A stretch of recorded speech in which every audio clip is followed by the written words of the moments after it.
Gee whiz, we are live, people. I can see it's gonna be one of these kind of nights. We have a ghost guest tonight, so y'all just behave yourself, and we will introduce you to her in just a few minutes. I hope everyone's having a good morning, good afternoon, good evening, wherever you are on this crazy, big, beautiful blue planet. I love this planet. I don't know why y'all keep trying to blow the damn place up. It's one of my favorite places to hang out. Martians, hey, come hang out on Mars. And I said, Mars is a little dusty. I always got to be drinking something over there. Y'all got lousy bourbon. So I said, we'll stay on Earth. But still, y'all insist on blowing it up. I just met a gentleman from the Ukraine at the L. Ron Hubbard Awards, and that man was just nonstop. He must have been on crack the way he was moving around. Just, I don't mean literally on crack, people. I'll take it out of Vortex there, but he was just nonstop. And then a friend of mine, I was, we've got three people now on the ground in the Ukraine doing work for the United Public Radio Network. And we actually got a couple people in Russia, just like we had all those people in China. And by the way, we still have all those people in China, by the way. They haven't left. They live there. Remember, 4 people we had filming in Wuhan. I am so happy they didn't get caught because, they got us excellent footage. They got us footage of the gates, people rattling the gates as they're being put on their houses trying to get out, body bags being toted that was still moving, 40 incinerators going nonstop for like 3 weeks. It was insane. Wow. Obviously, they were bringing in bodies from other places besides that. Jack, well, no, they could have still been dead. Bodies can move after they die. Yeah, unfortunately, they can. Yes, they can. There's a couple of things that can make them move, but no, in the video. So I'd have to go dig it up, which I can't get on this computer. But in one of the videos, the body bag's doing this. It didn't look like something was dead that was just moving. This looked like somebody who was still alive, just barely. They were just kicking. And there was a couple other ones, like you would see, like the hand pushing against it. It was creepy as all hell, and we were the only ones that had it. NBC didn't have it, ABC didn't have it, CBS, Fox, none of them had it. It was strictly an exclusive to us. Yeah, it was a great boost in the rating too. Unfortunately, it was just horrible watching it all. We had the pictures of them going through Beijing and all the other big cities with those ghost dusters, blowing this stuff all over everything, whatever the hell it was. They were blowing all over their cities. Not a person on the street but the people working. It was definitely not like the United States, I can tell you that. It was definitely different. And even though they swear they only lost 100,000 people and we lost, 1 million something now, it amazes me that from the body bags I've seen, I think their numbers were far bigger than what they were. But not to get off on Wuhan, I know y'all want to do a show, and did it really start there? Well, it did really start there. I guess the question would always be, how did it start there? Was it an animal that jumped to a human, or was it something else? Maybe Fauci paying for it. So, but we don't really know. So it's something you can speculate on all night long, but there's really no truth to it, because one government says, oh, yes, it did happen that way, and the other government says, no, it did not happen that way. So who are you going to believe? You're going to pick your side of whichever government is your favorite, and that is what you're going to believe. That just leaves people like me and Jay going, what the, so it's just those kind of things. So pay attention for all that. We'll be talking about that later on in the show. A couple other things coming up. We're going to be talking about some good space stuff that's coming up too. James Webb Telescope has been freaking just fabulous. Maybe the guest we have on could do a picture of one of the James Webb's shots. The one I seen today had 45,000 galaxies in it. 45,000. Wow. And that's not even the biggest. I was like, look at this, man. The difference between it and Hubble, even though Hubble's gotten more galaxies in one shot, is the quality and the detail of the picture. Now, Hubble went up with a damaged mirror, and they had to go and put basically a contact lens on it to bring it back to focus. So it's not seeing as good as it should. I got to say, some of this stuff has just been some of the science lately I've been seeing is just fabulous. Come on, guys. We're going to have what now? What we're going to have? You know how we got the nuclear stuff that we're going to have the opposite now that doesn't create anything but power. Clean, efficient. Nothing goes, don't get me wrong. Fusion. That's right. And we have fission now. We're going to have fusion. And we have fusion now, okay? It's no longer a thing. We actually have fusion. We've had fusion for a long, long time. The sun is fusion. We just can't control it. Yeah, but now we have fusion reactors. So one reactor about the size of 2 or 3 18-wheels is plenty big enough to run the city of New York indefinitely. Oh, yeah, there's no refuel in it. You could get one the size of a baseball, and it would run your house for, 50 years, 100 years? Well, they're saying now, since most of them are going to be reproductive, so you can get one about this big for your house. It'll run your house for as long as you have the house, probably longer. You'll have one about this big to run your car. I mean, you're talking. Do you realize if you had a power source this big in your car, that goes, God, you know what you can do with your car? I don't even want to think about it. I'd be arrested for sure. I have wings on the damn thing for sure. It's no, there's just so much of the science coming out. We're going to really get into a science show here in the near future. There's a lot of good. There's a lot of AI, which we're going to be talking about some of the AI later in the show here in a few minutes when we introduce our guests. There's just a lot to keep up with, not including all the effing crazy ass politics in America right now. It's not just America. Justin Trudeau, Mr. Pink Shorts, I don't know what's going on with him. He has actually been smoking something you cannot get in the United States. And yeah, wild Canadian. then the American president, he's gotten like Joe Biden. One day he's saying one thing, and the next day he's recanting. I'm like, okay, I don't know what's going on down there. Brazil, one day you got one government, one day you got another government. So the Americans are just kind of unstable at the moment. Cuba got busted spying not just in our country, but in China, and China is pissed. Trying to play it off how bad America is, and somebody said, "Well, that's not what I asked you. I asked you, were you okay with Cuba spying in your country?" And he looked over the guy. Of course I'm not. I was like, "Yeah, of course you're not. You're really pissed like we are." It's just, but a lot of news. But tonight we have a guest coming on, which I consider a friend. Actually, she's a very nice woman, very intelligent woman, fabulous artist, fabulous illustrator, and the fact that she does oil just makes me love her even more. Y'all know, anybody who's watched me talk with artists over the years knows I've just got a thing for oils. I don't know, maybe it's because I'm old and I just like oil. I don't know what it is. Squash. I just don't get me wrong. I love all artwork. I don't want to take anything away from anything else, because I really do. I love all artwork. It doesn't matter what it is or who made it, as long as it appeals to me. And I did say this a couple of authors just recently. I have bought many books, and I hate to admit to this, because of the cover on the book. Mm-hmm. Same. I'm guilty of that.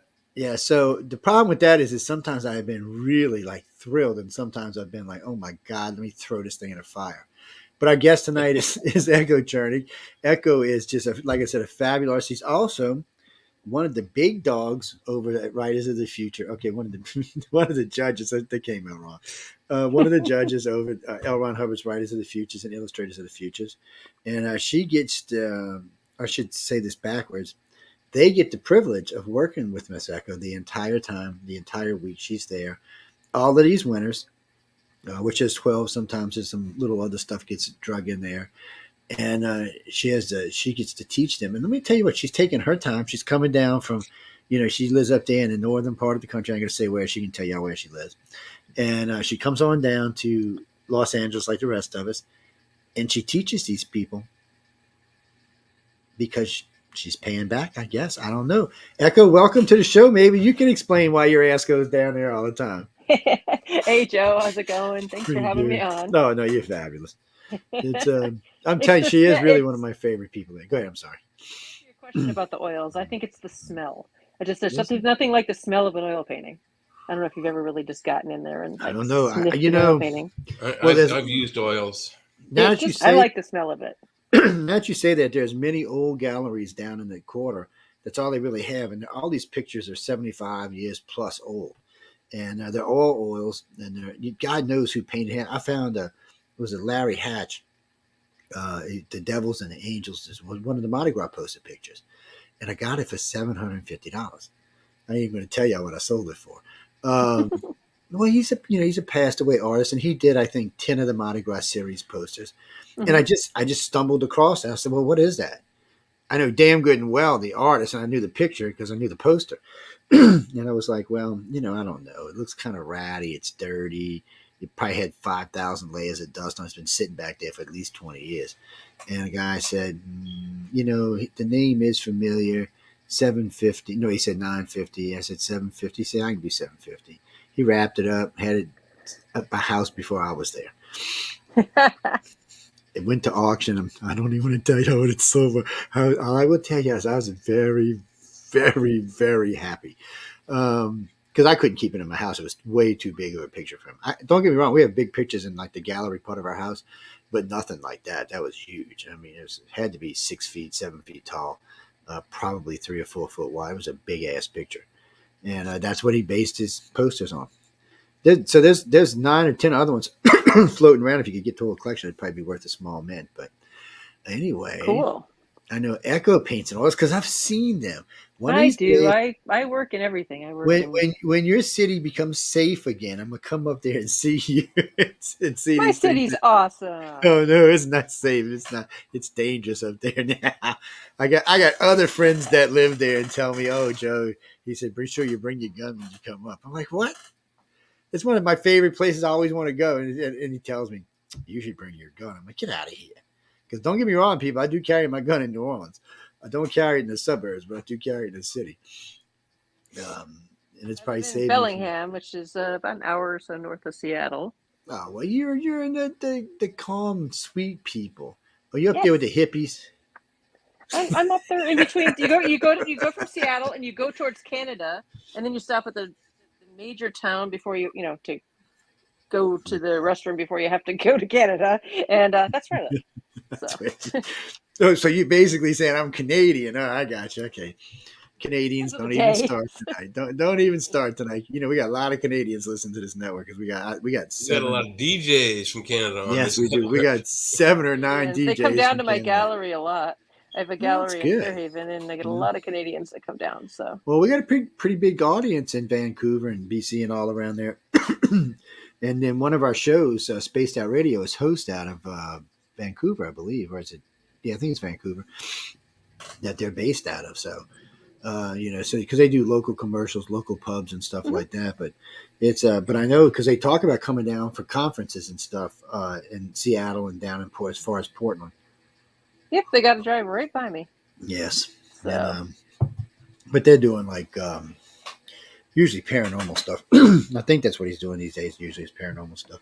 Well, my gallery building is haunted, so that counts. You see, that is. Don't even tell them that. They'll be over there trying to investigate. It's on the haunted tours. Oh, is it? Well, that's cool. Yeah, it is. It's on the haunted tours of Bellingham. Then the tour groups come by and stand outside my gallery and talk about the haunting. And you've all that probably seen these doofuses before. Then Christina George, who's an ex. Well, I love these people, but sometimes me and ghosties have. Unfortunately for me in the ghost community, we have a difference on where ghost comes from. So, and it gets so mad at me, it's not funny. It's I was at a conference, a big one, and this guy's going on and on, and I was up there speaking about something entirely different. And he's going on about ghosts and ghosts and ghosts, and I looked up at him. I said, "Did you ever stop to think that ghosts could simply be dimensional bleed through?" Oh, and the whole audience, all 700 people, just went whoosh. It just was quiet. I mean, you could have heard multiple pins drop. I mean, it was just, what the, oh my, and then it started a big argument because some people were like, well, he's right. It could be dimensional bleed through, which I was not trying to start an argument or prove a point. I was just, he kept going. So I just finally just blurted out of my head. And ever since then, it's a running joke on the network.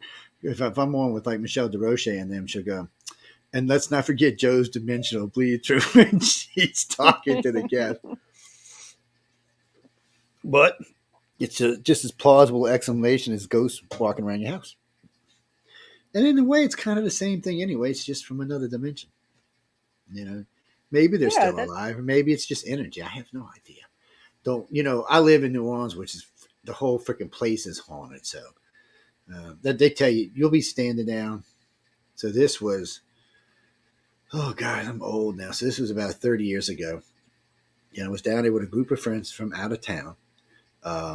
Doing investigations, and I was just walking around with them, showing them the different places. So we were down on where they used to, in between the cathedral and where they used to hang the slaves and sell the slaves. Mm-hmm. And during the day, right down the middle, the women used to come walking through in their big belladonna dresses and do their thing. And they still even have the little cut groove in the ground where the women could squat and pee and then keep walking. It was a little drain. For years, I didn't have no idea what the heck thing that was for. That's how they told me it's officially on a tour around now. I'm like, get the frick out of here, man. But, weird things in the old days, things we didn't think about in today's society. But so we're standing there, and this couple is sitting in the bar having a late dinner. It's about 2 a.m. or something, 3 a.m. And a friend of mine said, let's get a drink and we'll go walk down the side of the cathedral. I said, fine. So I turn around. I grab the waitress as she went by. I said, look, and I gave her a list of drinks. And as I was turning back, nobody's moving. Everybody's just focused on this one spot. So I look, and what it looked like, and this is what it looked like. I'm not saying this is what it was, people, so don't start writing to me because this is what the show is not about tonight. It looked like two women walking arm in arm with a gentleman in period clothes just walking down the middle. And you could see what would be like outlines of whatever was going on both sides of them. It was very creepy. It was very weird. It was very exhilarating at the same time. But was it that? I don't know. It looked more like a scene out of the past to me. Oh, that's cool. But I can't prove what it was either way. And people, they'll come ask me to go show them. I'm like, I don't think you're going to see it again. But we can go walk down there, Weird stuff does happen in the week. The vampires hang out down there because the only way they can get buzzed is to drink your blood. So they'll wait and see somebody really high and go get a little nip, catch a buzz. That's Anne Rice. It's in Anne Rice's books.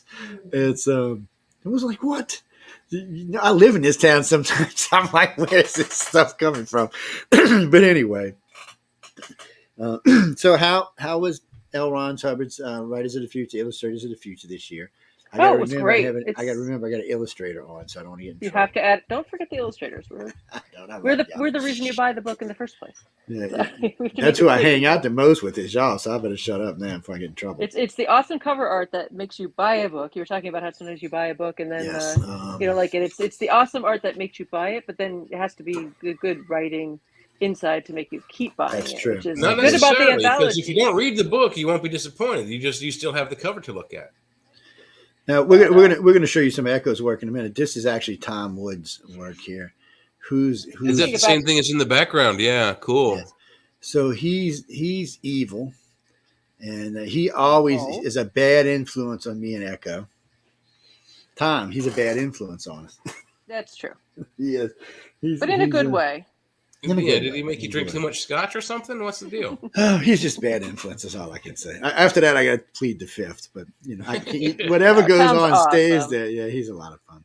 A lot of fun at the the one next week you ought to stop by. We have Larry on with us next week. Oh, Larry, I should stop by. Tell me You when. really should. It's going to be the same time it is now. So, Yes. Larry, we're talking about Larry Elwood people. He's. I could sit there and listen, and I like to talk. Y'all all know that. I could sit here and listen to this man for days and days and days on it. I had the pleasure 2 years ago spending with him and Tom. We were in Larry's room, and he was just talking about things he's done in his life. I was freaking amazed. And then the other day, not the other day, but a couple of weeks back, we got to sit down and really get to talking. And he's just had such a fascinating life, and he's done a lot of work that really fascinates me. So. These are one of the reasons I became an illustrator. I remember when I was back in middle school, I used to, go to the library and just ogle at all of his book covers and everything. And I'm like, I want to do drawings like that. I know. It's all his fault. It's all his fault. Y'all can go look up. Echo, give everybody. Somebody just asked me about your website, so give me your website right quick. Okay, my website with my most of my fine art is at echochernik.com, ECHOCHERNIK. And if you want to see my more commercial work, I've done a lot of commercial posters and book covers, and that's at echo-x.com. So those two are actually on the new site, guys. So anybody who has access to the new site, you can go there and pop them both on there, and not on the old site because it comes down in 4 or 5 days. So that site's been up for a decade, but adios to amigos. The station gets a new site about every 10 years. So, cool. So this year when I go to Writers of the Future, I'm gonna bribe all the illustrators so I get a really cool backdrop for this network. Yes. It's what are you talking about, Gene? Actually, no, they're all of them. I mean, let me put it this way: all the judges that I've met that are illustrators are just fabulous. I mean, not just as artists, but Echo's got a very interesting personality. She's she's very approachable. Let me tell you something. She never even had to talk to me. I was pressed the first year she met me. She could have just looked at me and said, "Go away, dude. Don't bother me." I don't say that to anybody. I know. And that's one of the good That's just things about mean. you. It's We're not there to tell people to go away. We're there to talk to people and to let them know about the contest and about how to become better illustrators. And but I mean, she's anyway, very approachable by everybody. Every now and then I see, somebody say, can I go talk to him? Like, yeah, that's what she's here for. Oh, I don't know. She's kind of scary. I'm like, what do you mean she's kind of scary? Well, I said, oh, because she talks pointedly, because she's like me sometimes. She just talks pointedly. She's trying to make a point. She's not messing around. She's just talking about it. I always like, no, that's what she's here for. Go say hi. Or when she comes by, because, we were that first year there, I had a couple people go, can I ask questions? I'm like, yeah, and I heard you say it like 4 times at the beginning of the thing. Yeah, don't forget to ask questions. Or you can ask questions. I forgot how you said it, but yeah, ask I questions. guess That's they why you're get here. nervous, I guess is what it is. They But this didn't year, think I'm scary. You didn't come up across anyone that thought I was scary. I'm not scary. I'm the least scary person there is. look, I ain't wearing boots. No, Sherry, you can't be telling me stories. No, she's actually. She's a power to reckon with. Is I guess the best way to explain Echo. She's confident in what she's doing. She's confident in what she's telling y'all, and she's confident when somebody comes up and talks to her. You don't always see that from every judge, by the way. But I'm not saying who is and who ain't. It's not my job. The judges are great, though. The people all the judges are fabulous, and all the winners are just crazy talented. It's so awesome when they come down to see, and we really get a chance to kind of help them get a heads up on or get a foot up on their career. That's the whole point of the contest, which is the best part. I found which is weird. I found the illustrators this year much more extroverted than usual. They were more, at least half of them were more outgoing than the authors were. Usually the authors are the ones. It's usually the other way around. So I'm kind of like, yeah, depends on the crowd. So it's strange. We've had really quiet groups, and then I've had to work hard to draw out that they're all shy, and then I've had somewhere I'm like, oh no, you guys are good. Just talk. It's like when so once you become a working illustrator or a working author, I've noticed those roles switch. The illustrators become much more open, much more outgoing. I guess it's a matter of confidence is what it really is. And once you get to that certain point, I guess it's just easier for you to go through life saying, hey, look, I know how to do this. I know how to do this. I know how to do this. I know how to do this. Because I was talking with, who was it just recently? Anyway, she was telling me how she does her artwork. Somebody, no, Bridget's a writer. Who the hell was I talking to? Who are you talking to? I don't know. Now it went right out of my damn head. Too bad I was saying it. Damn, what is with my throat tonight?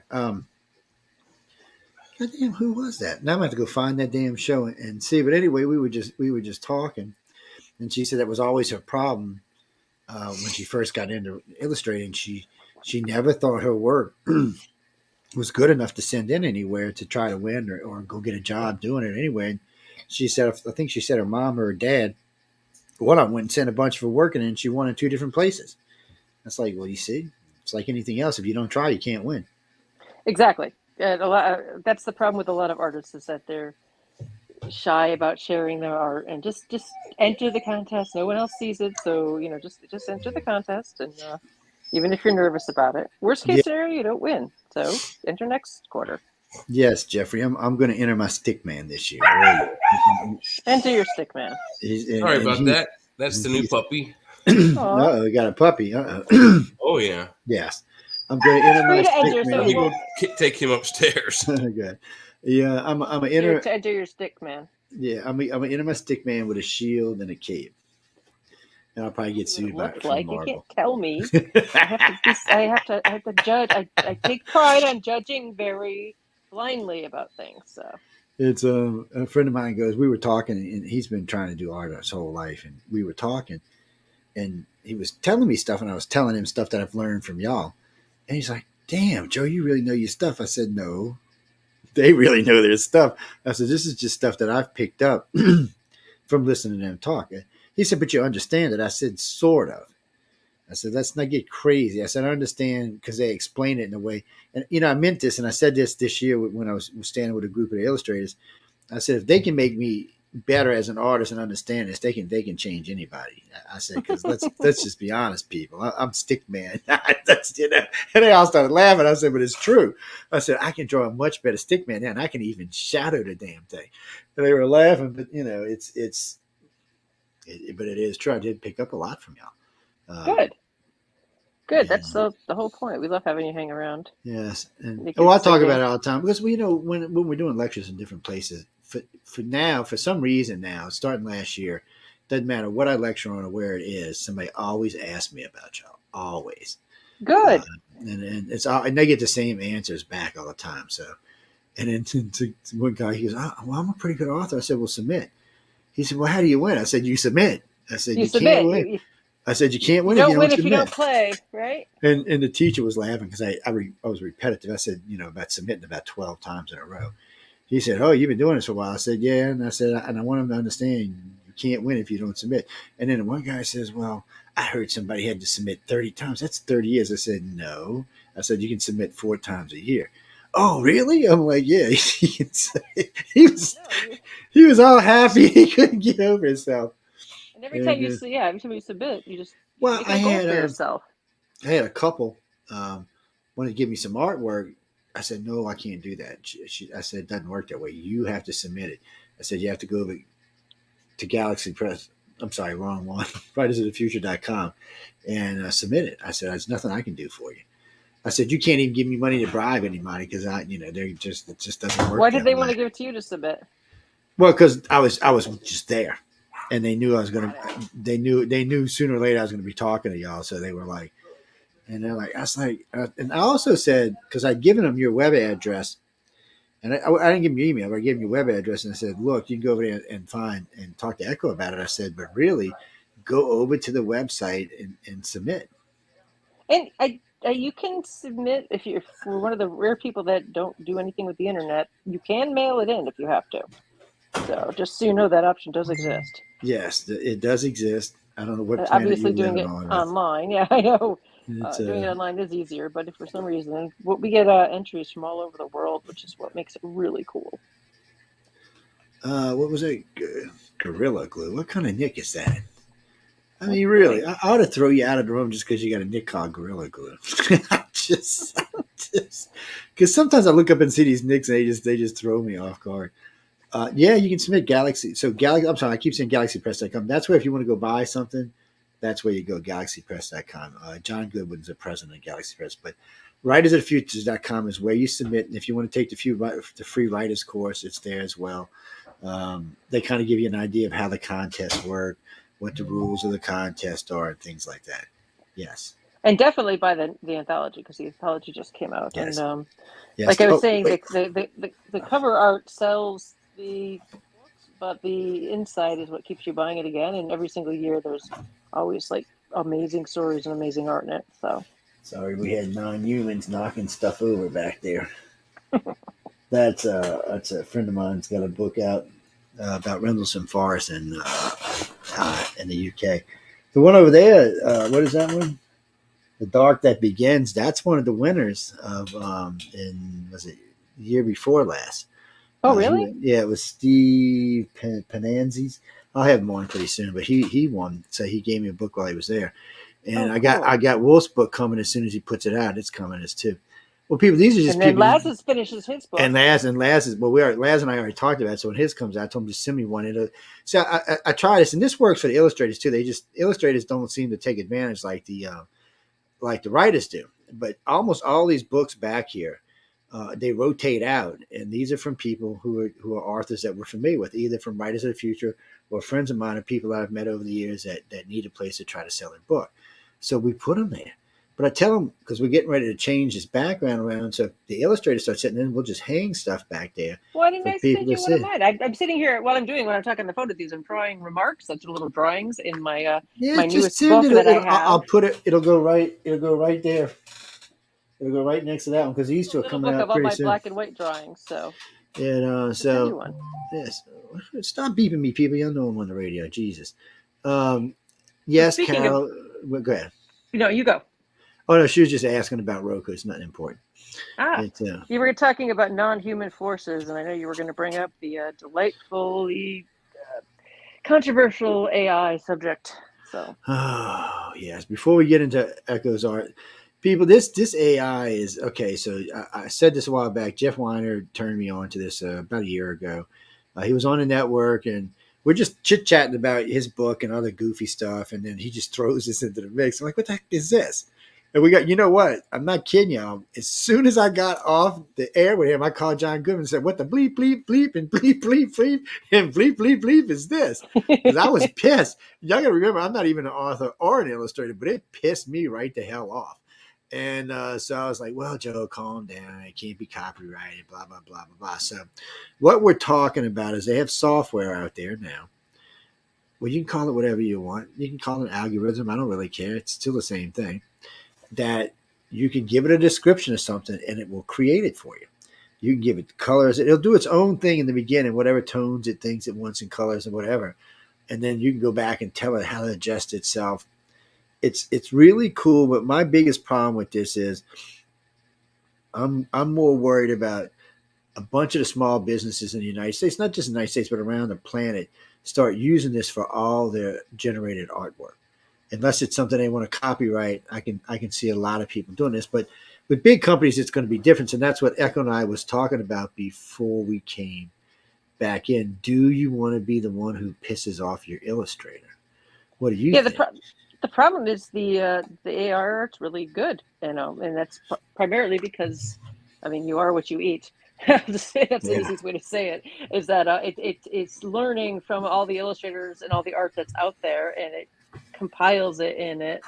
There's articles on showing how it like disassembles it and reassembles things in order to put together really cool stuff. But it is in fact taking apart artists' work and stealing artists' work, which sucks. So if I see something like a book that has AI on it, I won't buy it. I'm like, nope. No, because it's just irritating is what it is. And now, so this is how this all started, this conversation that night when we were talking about comic books.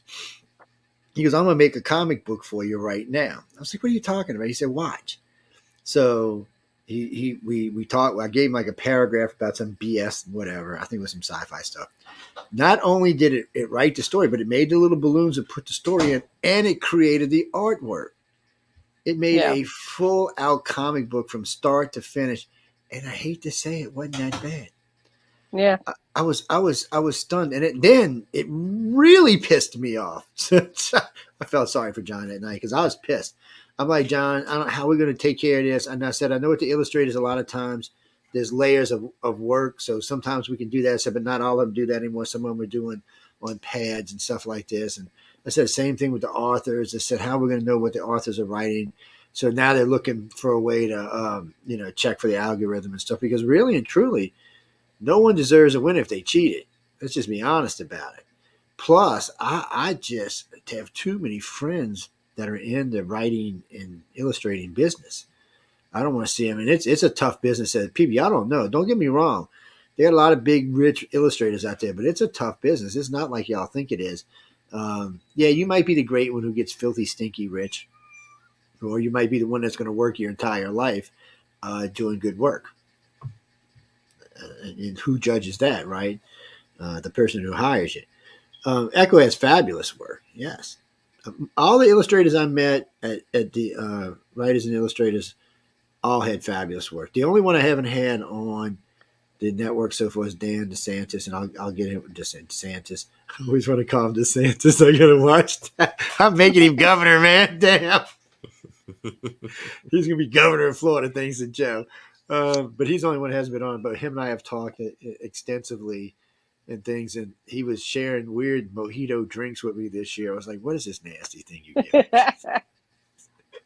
I had to give him try. Drink was nasty, people. I don't know what to tell you.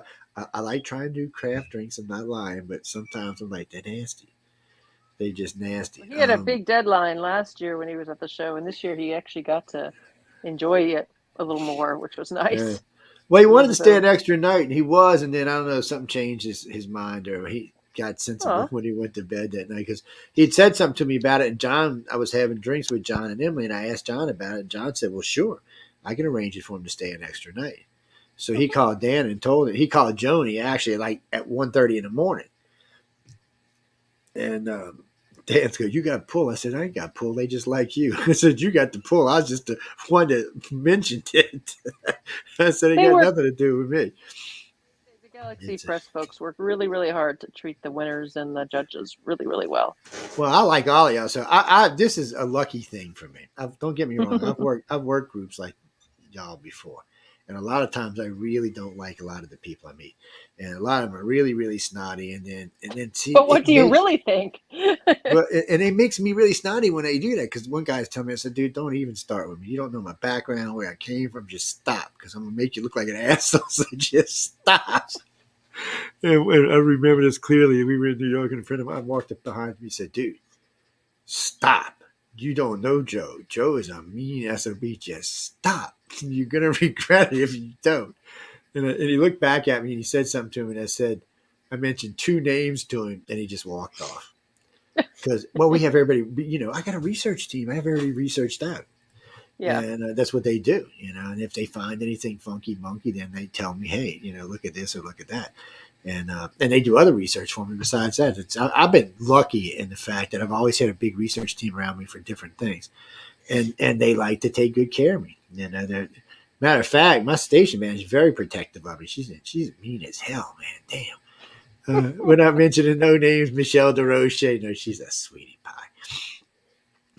She's got more TV credits than half the movie stars in Hollywood too. And she does a lot of TV. John, we have Echo Chernik on tonight. Yes, I'm gonna pull up her website in a few minutes. That was yes, but he doesn't always use that name. That was Lazarus. He was on with us 2 weeks ago. His archive's up. You can go check it up. If you're only looking for the audio version, it is on SoundCloud, and it's available there on any other 5 billion archive sites. If you're looking for video, it is on Roku. If you want to watch it on your big 80-inch TV, you can see his big pretty eyes on your big TV. You can zoom in. Maybe I want to go watch it. Or you can watch it on YouTube or things like that. It's available in all those places, yes. Yes. No, this is the boss that's on with us right now. Oh, no. I know who the boss is. I know who the boss is. We're not even going there. Yeah, Laz's mythology book just came out, and then his new book is coming out.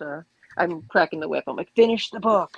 So it should be coming out shortly. Well, it sounds like it's going to be interesting. So we talked about it a little bit. It's great. It's so hard to talk about new books without giving something away. It's you say the wrong damn thing and you gave half the book away. And I've actually had experienced authors come on and do that. They'll start talking and they forget sometimes, because we're just chit-chatting, they forget that we're actually live and people can hear us. Yeah, don't give away the important parts. And I'm always don't give away. Don't say anything about the beginning or the end, and barely anything about the middle. Just say some filler stuff. They get so mad at me when I tell them that, because they will. They'll get the damn book away.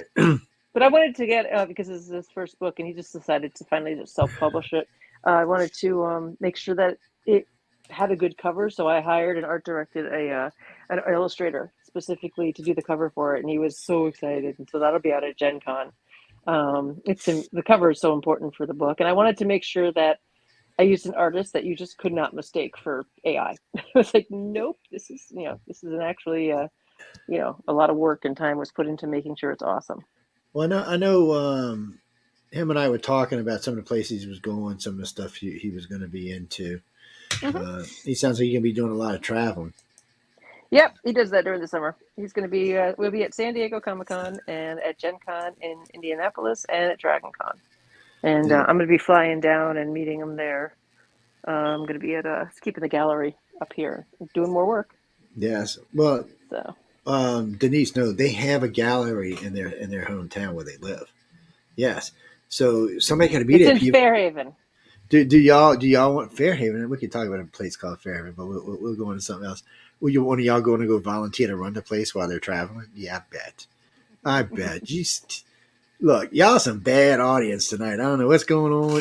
Hey, it has an amazing restaurant next door called the Black Cat, which is an Art Nouveau restaurant, like an Art Nouveau themed older restaurant, and it has amazing food and amazing cocktails, and they deliver to my gallery on plates, so I ate there way too much. So. Hey, I like anything that delivers these days. But a friend of mine's like, he likes to do Uber Eats and stuff. I said, why do you buy? I said, you know how much it costs to get a food sent from Uber Eats? I said, even when I got a lot of money, I don't want to spend it on Uber Eats. Oh, wait, what did I just do with that? I just had that. It's, I'm just, but I live in New Orleans, or I'm in New Orleans a lot these days, so there's always good food somewhere. Oh yeah, you have. Somebody's always pigging out. Well, Damo, I get a phone call where we're at, my son and I were working, so we stopped to get lunch, and we stopped at a place called Bud's Broilers. It's just a little hole in the wall hamburger joint, and I just really like their hot dogs, their chili dogs. They put them on a hamburger bun, and they slice the hot dogs in half. Ooh, And they yeah. use cheddar cheese and stuff like that. And I'm like, man, I love eating it. Somebody goes, and where are you eating? One of my favorite places, something I can't even eat anymore. I'm like, no. I don't know what you're talking about. I'm pleading the fifth on this. Okay, are we there? Oh, look, there we are. I see your stuff right there. Wait, which side am I Oh, on? there's my stuff. Wait, which side am I on? I'm on a different site. The EchoChernik.com site. Oh, That's this that has my prints. I've been doing putting up a lot more of the prints, and my new book is going to be up there very soon.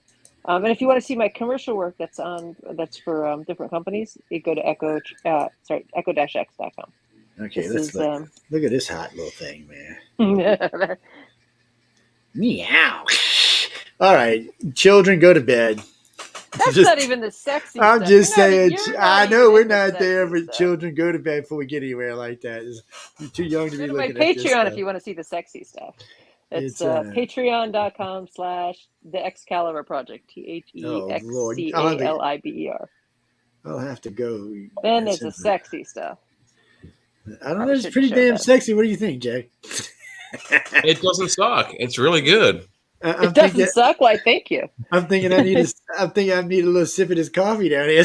I'm thinking, oh man, I'm going to put that quote on my website. That's an oil also. That one's digital. It's a what? That one's digital. Digital. Yeah, digital. I think Photoshop and Illustrator. No AI. That's not the same thing.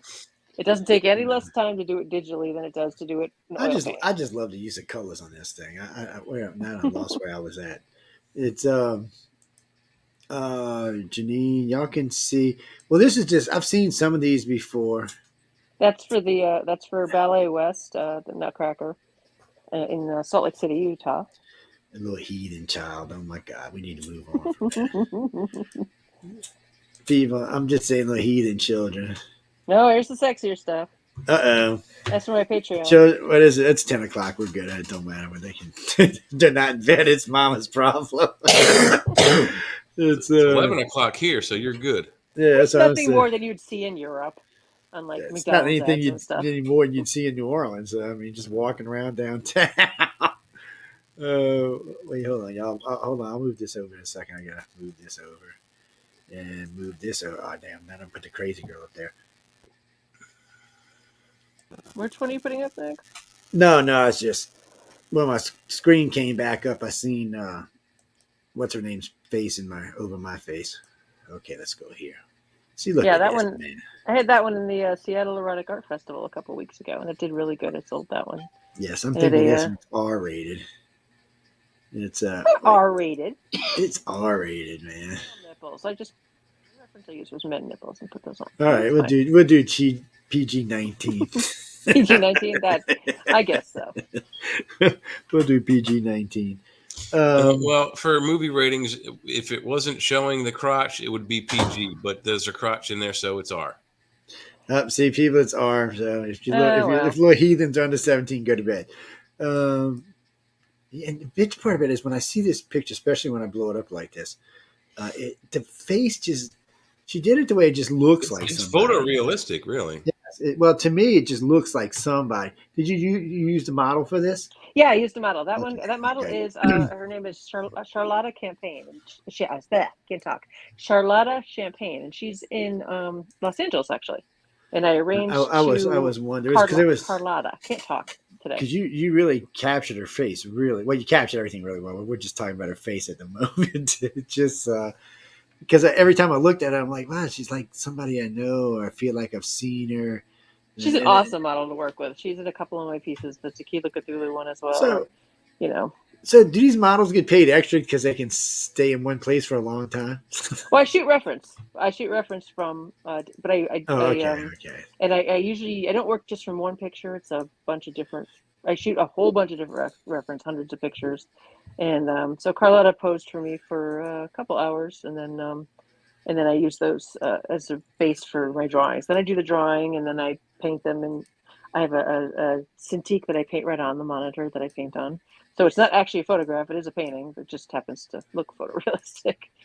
And It's I mean, everything in here. I mean, look at the colors in here. They got shit just yeah, hidden in here. I mean, as you go through, because I don't know, people, y'all can, if you're watching us on any venue, just blow it up because there's all kind of detail in here. I've got it blown up on this screen, but you'll have to blow our screen up to see it better. I mean, everywhere you look in here, there's just something. I like symbolism. I've always been a big fan of symbolism in Art Nouveau, but I like to throw in symbolism whenever I can. So. Yes, because I mean, everywhere you look, I mean, you see it's in here. It's all along through here. Oh, excuse me, ass got in my face there by accident.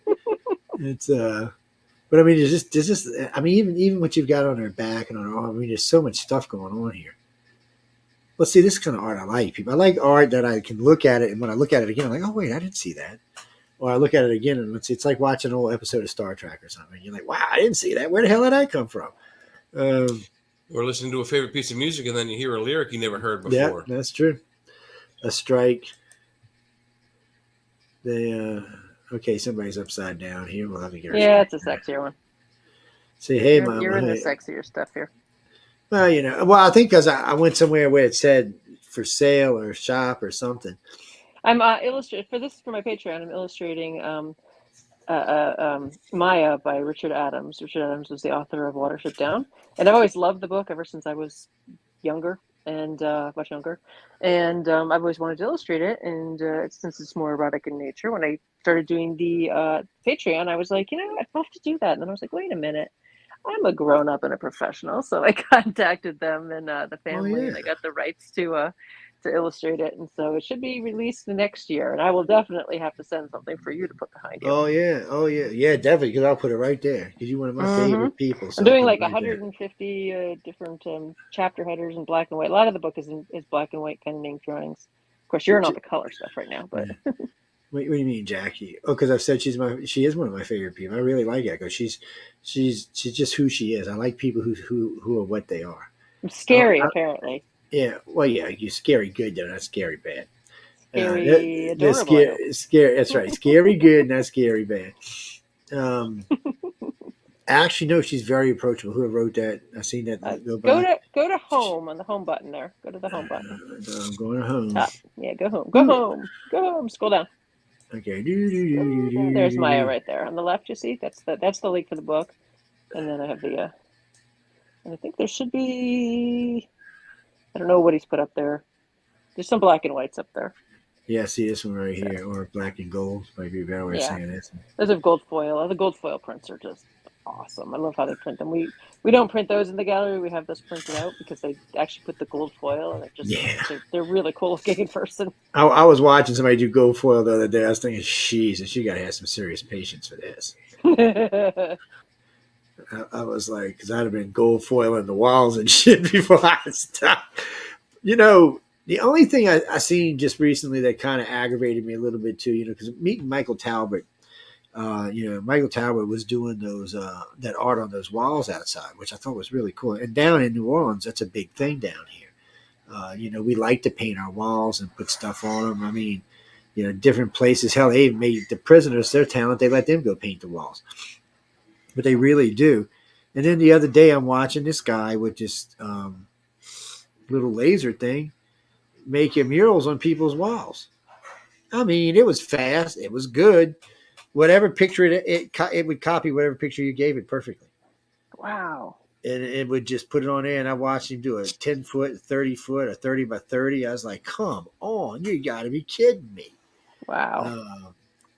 And that's big money for an artist. So I was thinking, man, that bites. I mean, don't get me wrong, because for somebody like me, if I wanted to have one done in my house, I think I could do like my front wall would cost like $500. Of course, my wife I'd get killed because a lot of the people in my family can paint and draw. So they would be like, For some reason, none of them, and they're all very talented, at least as talented as some of the people I've seen, none of them wanted to do it professionally. One daughter, she thought about being a commercial artist, and she went to school for it, and she was good. They liked her, but she said she made more money working for one of the apartment complex companies. Oh yeah, probably. Go to echochernik.com. Or sorry, echo-x.com so you can see my other stuff too. Yeah, let's go over here. I think we had it on here. Echo-x. Hold on, Or it's probably at the top somewhere. Well, I had it. There's probably a link there somewhere. What did I do with it? I guess did I already close it? Let me go see. Well, I had one open. No, I guess I didn't see, so I'll have to go change it. All right, let's go see. Hey, stop. Damn it. Well, that's where we are. We're on my Shopify. Yeah, go to echo-x.com. Okay, echo-x.com. When the hyphen went to on my computer. Where the hell? I know it's right here. Use the minus sign for hyphen. Well, it should be right here in front of my face. Or right above the plus sign on your. There it goes. Well, no, I didn't know where it went. I was like, Twitch. Don't worry about it, people. It's been one of those kind of days, and we're just not going to talk about that. Losing your hyphen. Since we had to have this on every nick we had on Pal Talk. So, wait, do we got? You there? Still on my other site. Wait, did I? No, wait, hold on. No, I did something wrong. Uh-oh. I got something spelled wrong. Do you have an age limiter on your computer so you can't look at naughty stuff? It's echo-x.com. No echo-ch-x. Just echo-x.com. Okay, hold on. Let's get that out of it. Stop, thing. Goddamn computer. I'm going to toss you out the window in a minute. There we go. Yeah, AI is going to be challenging for now on, I think, because a lot of people are going to a lot of companies are going to cheap out and use AI. Like you said, it's good and it's cheap. Well, if you look at some of the stuff that Hollywood's pumping out, it seems like they're already using it like extensively. Yeah. Well, yeah. I don't know how this is going to play out. It really irritates the crap out of me. So I got to be honest now before people start writing to me, because I know what's coming next. I never thought I was going to actually be an advocate for illustrators and writers. If you'd have asked me this 10 years ago, I'd have said, "What are you, stupid? Are you smoking something?" But I've made a lot of friends now, and it's actually pissing me off more than pissing some of them off. It's just, I feel like it's just a dirty slap in someone's face for no reason. So I mean, I know we have to advance technologically. I understand that, but there comes a point where we need to regulate stuff and say, okay, yeah, you know what, we can use this AI for kids to get a better understanding of certain things. So like preschool up to junior high, and that would be it. I don't think it should be allowed to be used in any context for any kind of business. And I know every big company in the world is going to sue, but we need the illustrators, because what's going to happen is we're going to still have illustrators, but they're going to be illustrators doing the keyboard. They're going to be telling the thing what to draw or what to make. I shouldn't say draw. I get worried about, like, what about the kids growing up now? I mean, they're growing, when you grow up and you draw pictures and everyone goes, wow, that's amazing. Your drawings are so good. I mean, I remember I used to look at Larry's art, and then I used to draw dragons on them. Remember we used to make the book covers for your textbooks out of paper bags, and I would draw dragons on them, and people would be all like, wow, that's great. That really motivated me to keep drawing and keep working on it. But if you're a young artist now and you draw something and people are like, I could just type in whatever and get something like way better, it's not gonna give them the motivation to actually like pursue their art, because it's just too overwhelming. It's just too intimidating, because you're like, I could never do that. I can never do what this program does. It's scary. Yeah, but there are things you can do that the program can't. If you're working with an actual canvas and gesso, you can't see brushstrokes in a computer. Right. And if they're generated, they're fake. So, one of my paintings that I have downstairs, I don't even know who did it. It looks like a vision out of, looking out of a Hawaiian beach across a lagoon to another island. And then there's looks like King Kong on the other side of the island. It's not King Kong, but I can actually go up to it. And I can see where the brush actually made little lines in the different colors. I wouldn't be surprised if I were to take like a metal pick. I might find, hair from the brushes inside the oil. Oh yeah, you will definitely. I know my own bands of all kinds. Yeah, even if you're using a good brush, whether you're using a good sable or good synthetic, you're going to leave stuff behind. You're going to leave marks. They can identify. allegedly they can identify great masters by their technique. They recently found a Leonardo, I believe, within the last 2-3 years, 4 years, something like that. It's just amazing that if you do that, you can determine what it is. The only way you know about the digital is that they have that residual information. Like you take a digital picture with your cell phone, it takes down metadata. That's the only way you'll know who did it. Yeah, I mean, I have traditional work and I work traditionally, but I do a lot of digital because I do a lot of this stuff that you're seeing now, which is commercial work, which it makes sense to do digitally. Yeah, Again, that's different than commercial AI. logos, absolutely. Sorry to interrupt, but I may have to get this as a tattoo. I don't know. There's something I like about this. Well, being ex-Navy, I don't know. It looks, I don't know. We're going to move on before I get myself in That trouble. was fun to do. That looks like a tarot card. It does. I have no doubt she can do some wicked tarot decks. Oh, yeah.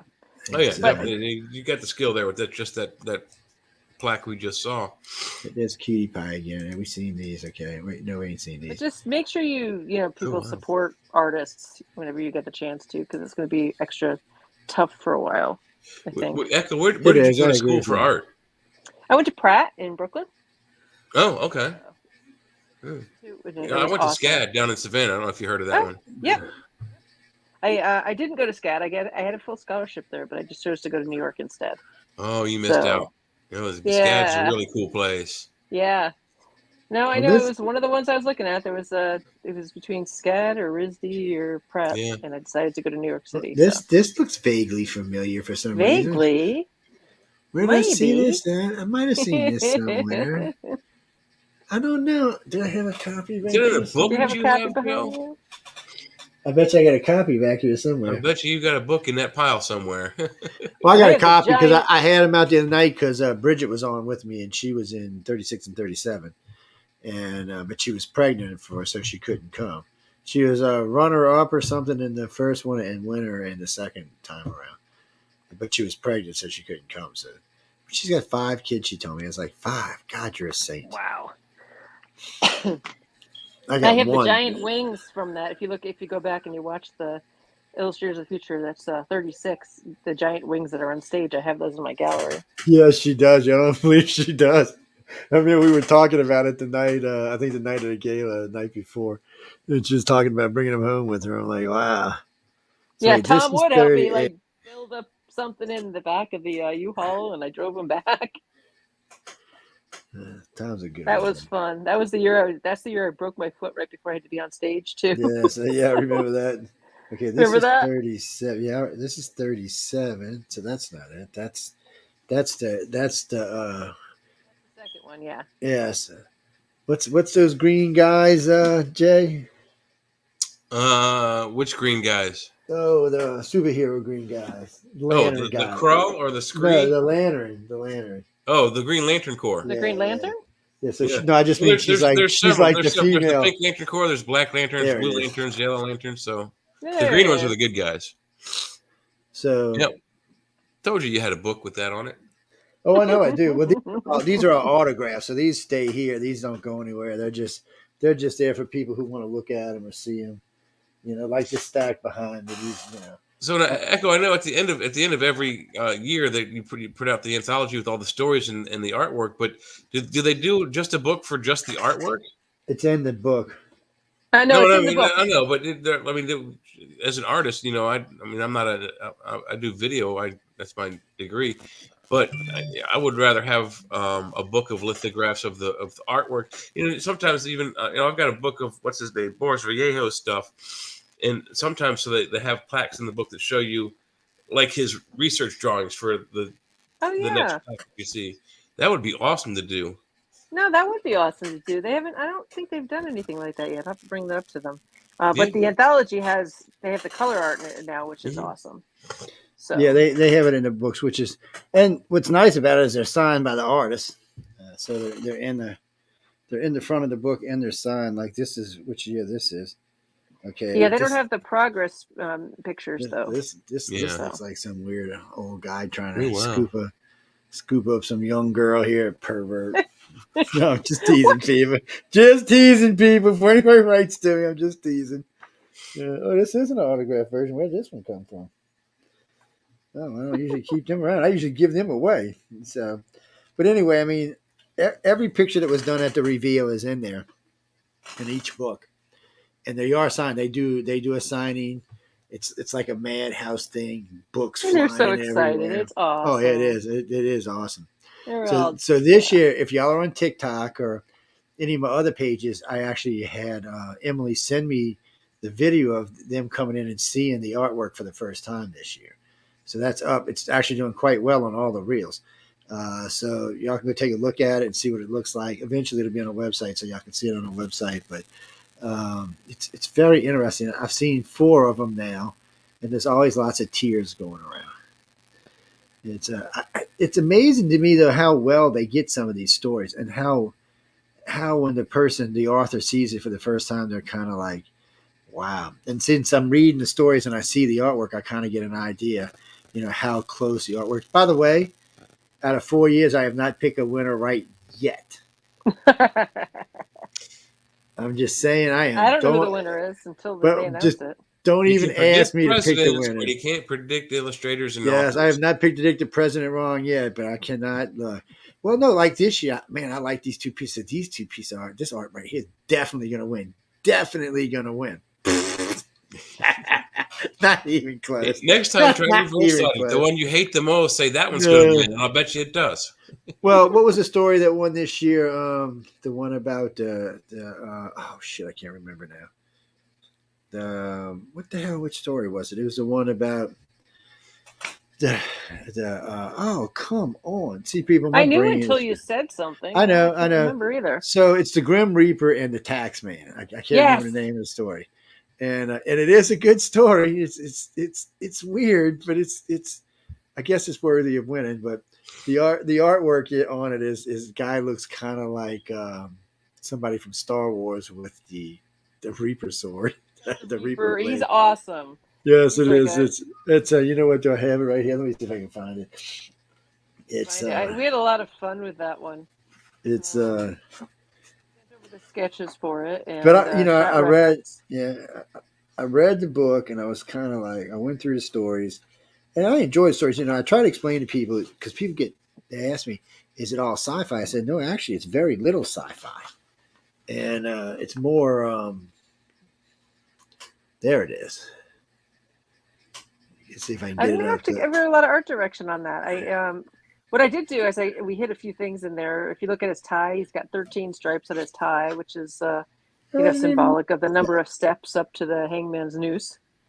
Hiding little stuff like that just kind of makes it interesting. That also has to be how many knots there are in the noose. Yep. So that's why I was like, how can we make this better? I'm like, you just hide a little symbolism in there. Oh, we did. Oh, Carolyn, no, this is. I didn't think this one was going to win. I got to say this. And if you're living, I love you. But I think the picture would have been better if they'd left the girl out. But I'm not an artist, so don't ask me. She's very specifically wanted to do a person, and she did a great job at it. And she hired a model, and she shot, and she did all the reference for it, and she just did a really, great job at it. The person came out great. I'm not criticizing, but for some reason when I see it, I don't know. It just doesn't sit with me for some reason. But again, people, that's why she's the boss. That's why Echo's the boss, and I'm just there looking around. Because I love the dragon. By the way, I think it's a fabulous dragon. It's really well. Yes, she does do dragons really well. So after the people win, they're select. They send their portfolios in, and then they're selected as a winner. And then basically Joni calls you up and says, "You're a winner," and you're super excited. And then Maliva contacts you, and she signs one of the stories from one of the writer winners. So the writer winners have their 12 winning stories, and then she assigns those very particularly to the 12 different illustrators, trying to pick and choose which ones would work well with their style. So she's good at the dragon. She chose somebody that did dragons and such, and then they work with me, and I work as the art director. And for a lot of time, this is the first time that they've ever worked with an art director. So I worked with some really great art directors, and I worked with some really not so great art directors. So I try to make sure that I guide them to do the best piece they can do for their style without over art directing it and making it, a miserable experience. So Who was it? No, I don't think I've ever talked about Maliva on the radio. Maybe once or twice picking on her, but no. yeah, she does a great job. She's like she picks out the stories Oh, she Joe drives her handpicks them. batshit crazy. Oh yes. I told her one time she was telling me something. I said, they pay me money to make you crazy, right? She's like, no, they don't. I said, no, they do, really. Actually, I really like Maliva. She's a great photographer, not including her real job. So photography she's doing for the event, but that's not actually her real job.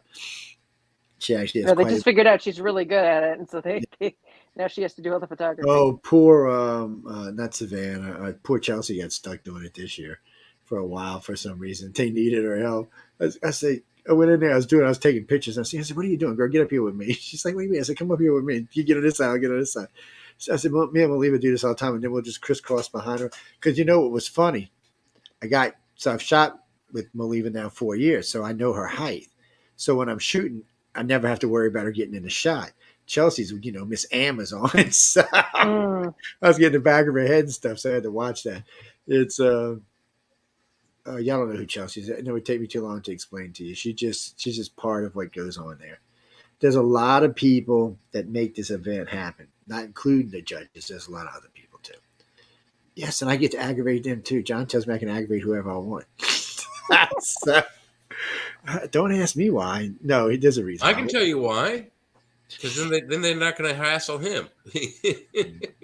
It's no, there's just a lot that goes on. The judges themselves have a lot to do, and then the winners themselves have even more to do. And then on top of that, there's a whole staff making sure this shit doesn't blow up and go haywire, or go crazy or something. They do an amazing job. And they do an amazing job. One of my favorite people there is Emily Goodwin. Even though I give her a ton of crap all the time, she is. Don't. I do. Be nice to Emily. He does. You should watch some of the archive shows. Yes, she's a Canadian. I don't have a choice, and it's one of the things. It's I told her, I said, be nice, and I'll send you some. I'll get Amelia to send you some Canadian chocolate, and it's.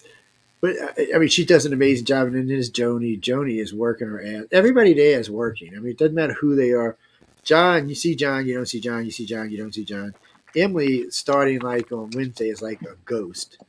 The only time you catch her, I get her a glass of wine late at night. John and I and her would be sitting out there in the lobby having wine like 1:30 in the morning. It's just part of it. What? No, yeah, those are great pictures up there. We haven't even talked about them. They're just sitting there right now. Yeah, they're great pictures. See, that's a whole deck in itself as I'm looking at it. I can't tell what the bird is in the gray one because I don't have my glasses on, but there's a swan theme, and then there's the other one. Is it a wolf theme on the far right? On this one? I don't know if I can blow it up. No, it won't let me. Huh. It just changed. It just changed pictures. I think we lost Echo for a minute. So yeah, she'll be back in a second. It's but she just got great artwork all up in here. All professional stuff here. Was that other one a game? The one before? Yeah. Is it a game? Oh, cool. I'm a huge board gamer. I'm gonna have to check that one out. I used to play board games. I never get to play anymore. I never get. Well, you got exactly about 12 hours to get up here tomorrow. I'm having games here at the house around 1 o'clock. Oh shit! It's funny. A gentleman up there was trying to sell me a ride in Lemoore I forgot what town it is in Pittsburgh. He said, "Well, you got no friends down here that can drive it down to your house." I'm like, I said, Pittsburgh, New Orleans is not like around the corner, my friend. No, it's 3 hours for me. It's a nice little drive. Echo, did we lose you? I think we lost her. She's being. Oh wait, what we got here? Now, see, I looked up here and instantly thought tarot cards, right? Yeah. Tea boxes. Those are teas? Oh, cool. Yeah. Yeah. Oh, I see a little coffee. At least on the top they pasta. are. I don't know what this is on the bottom. Herbs. Hopefully we'll get her back. I guess what's underneath is what they go good with. The tea for meat and the tea for seafood. I don't know, but they're cool. The artwork Yeah. is fabulous. Well, that's definitely the kind of stuff you see on Celestial Seasons. I hadn't realized that was her work. Is this I like an recognize Indian pasta girl? Echo, is this an Indian pasta girl? This stuff.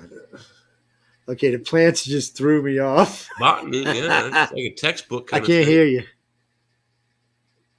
I can see you, but I can't hear you. Somewhere when you, let me think. When you first come back in, there's a place to. You might be able to do it in here if you can see the settings on the bottom. Yeah, there should be mute, stop cam settings. And if you can find it, there's an audio section in there where you can see if you got the right mic selected.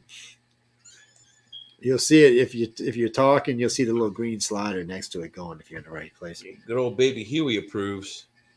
He likes the plants. Oh, and some guy who was I was listening to today was trying to sell me those rough greens for my dogs. Oh shit! They're like, "We'll send you a bag for free." I'm like, "Okay, but my dogs ain't eating no greens, and I barely get them to eat food." Yeah, and my puppy, he tried to take him to go out to go poo after he eats, and what does he do? He mows the grass. We done like a sheep. lost the girl. I think we done lost her somehow. Well, she did type in the chat that can we hear her, and I said no audio. No, I can't hear her. Can you hear us? Well, that's just weird. Look around, make sure nothing's muted. Let me see. That's weird. Gene writes in, well, I can see her. I was like, seeing her is not what we want. We want to be able to hear her. Actually, she's a lot of fun. If y'all can win, if I was you, I would submit just so you can hang out with her. She's a lot of fun. She does a lot of stuff. She gets a lot of stuff going, and she's a lot of fun. Well, it doesn't really matter. We were gonna have to let her go anyway because it's 10:30, so we were only keeping her for an hour. Yeah, no, we're gonna finish looking through this, even if we. See, now I'm just getting hungry looking at these. Yeah. So look at this thing. There's shit all up Oh, in here. yeah. She's got far more patience than I could ever have to do this. There's just no way. I would lose my mind after about 15 minutes. I was lucky in the Navy. They had this. You had to count the O's and the C's. It was part of the test. Yeah. And I was thinking to myself, I will have to kill someone if I have to count these. But for some reason, I got a system in my head and counted them perfectly. I was like, must be the vampire in me. Well, girl, where'd she go? We lost her. I guess we have to let you go. I mean, it was time for you to go home anyway. But, everybody, we got our sites up, so you can go check out our sites. And, there's the book. Oh, look, there it is. And, I don't know. She's something more than likely. It's one of the settings coming in. Sometimes Silent StreamYard throws your settings off. No, but we had to let her go anyway. She was only supposed to be with us for an hour. We already kept her for like an hour and 15 minutes, hour and 20 minutes. Let me do like this. Wait, let me remove this. Hold on, stop screen.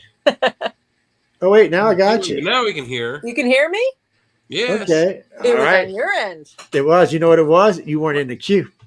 It was Joe. It was Joe. It wasn't me at Joe. all. So. No, it was Joe. It was not. I checked all of the things. See, look, I'm poking Joe's ear.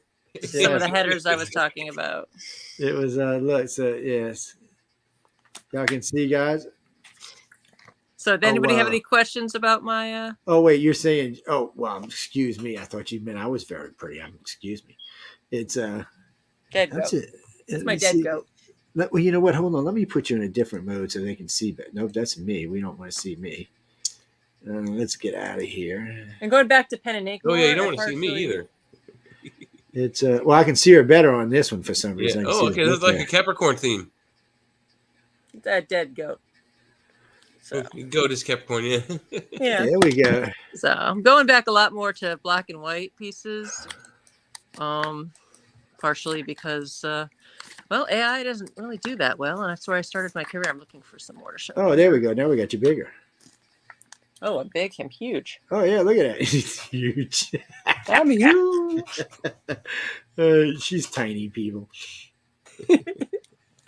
So anyway, so there's the there's my new book. Okay, you can take me off mute now. Man. All right, hold on. Let me move you down here with the rest of us nerds. Call in Dr. Shrink. I like. You know, I'm funny with black and white. I either like it or I don't. I like that. I just sometimes I see black and white. I'm like, wow, that's really cool. It's my preferred medium with photography. I mean, Ansel Adams has. I mean, most of what his pictures are is in the process of developing it and printing it, but you don't get the kind of detail in his black and whites that you would do of the same scene in color.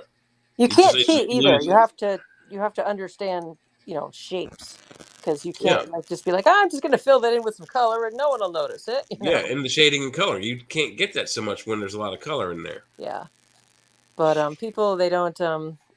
I don't know. It's never as popular. That looks Japanese. That looks like one of my exes. Very Japanese.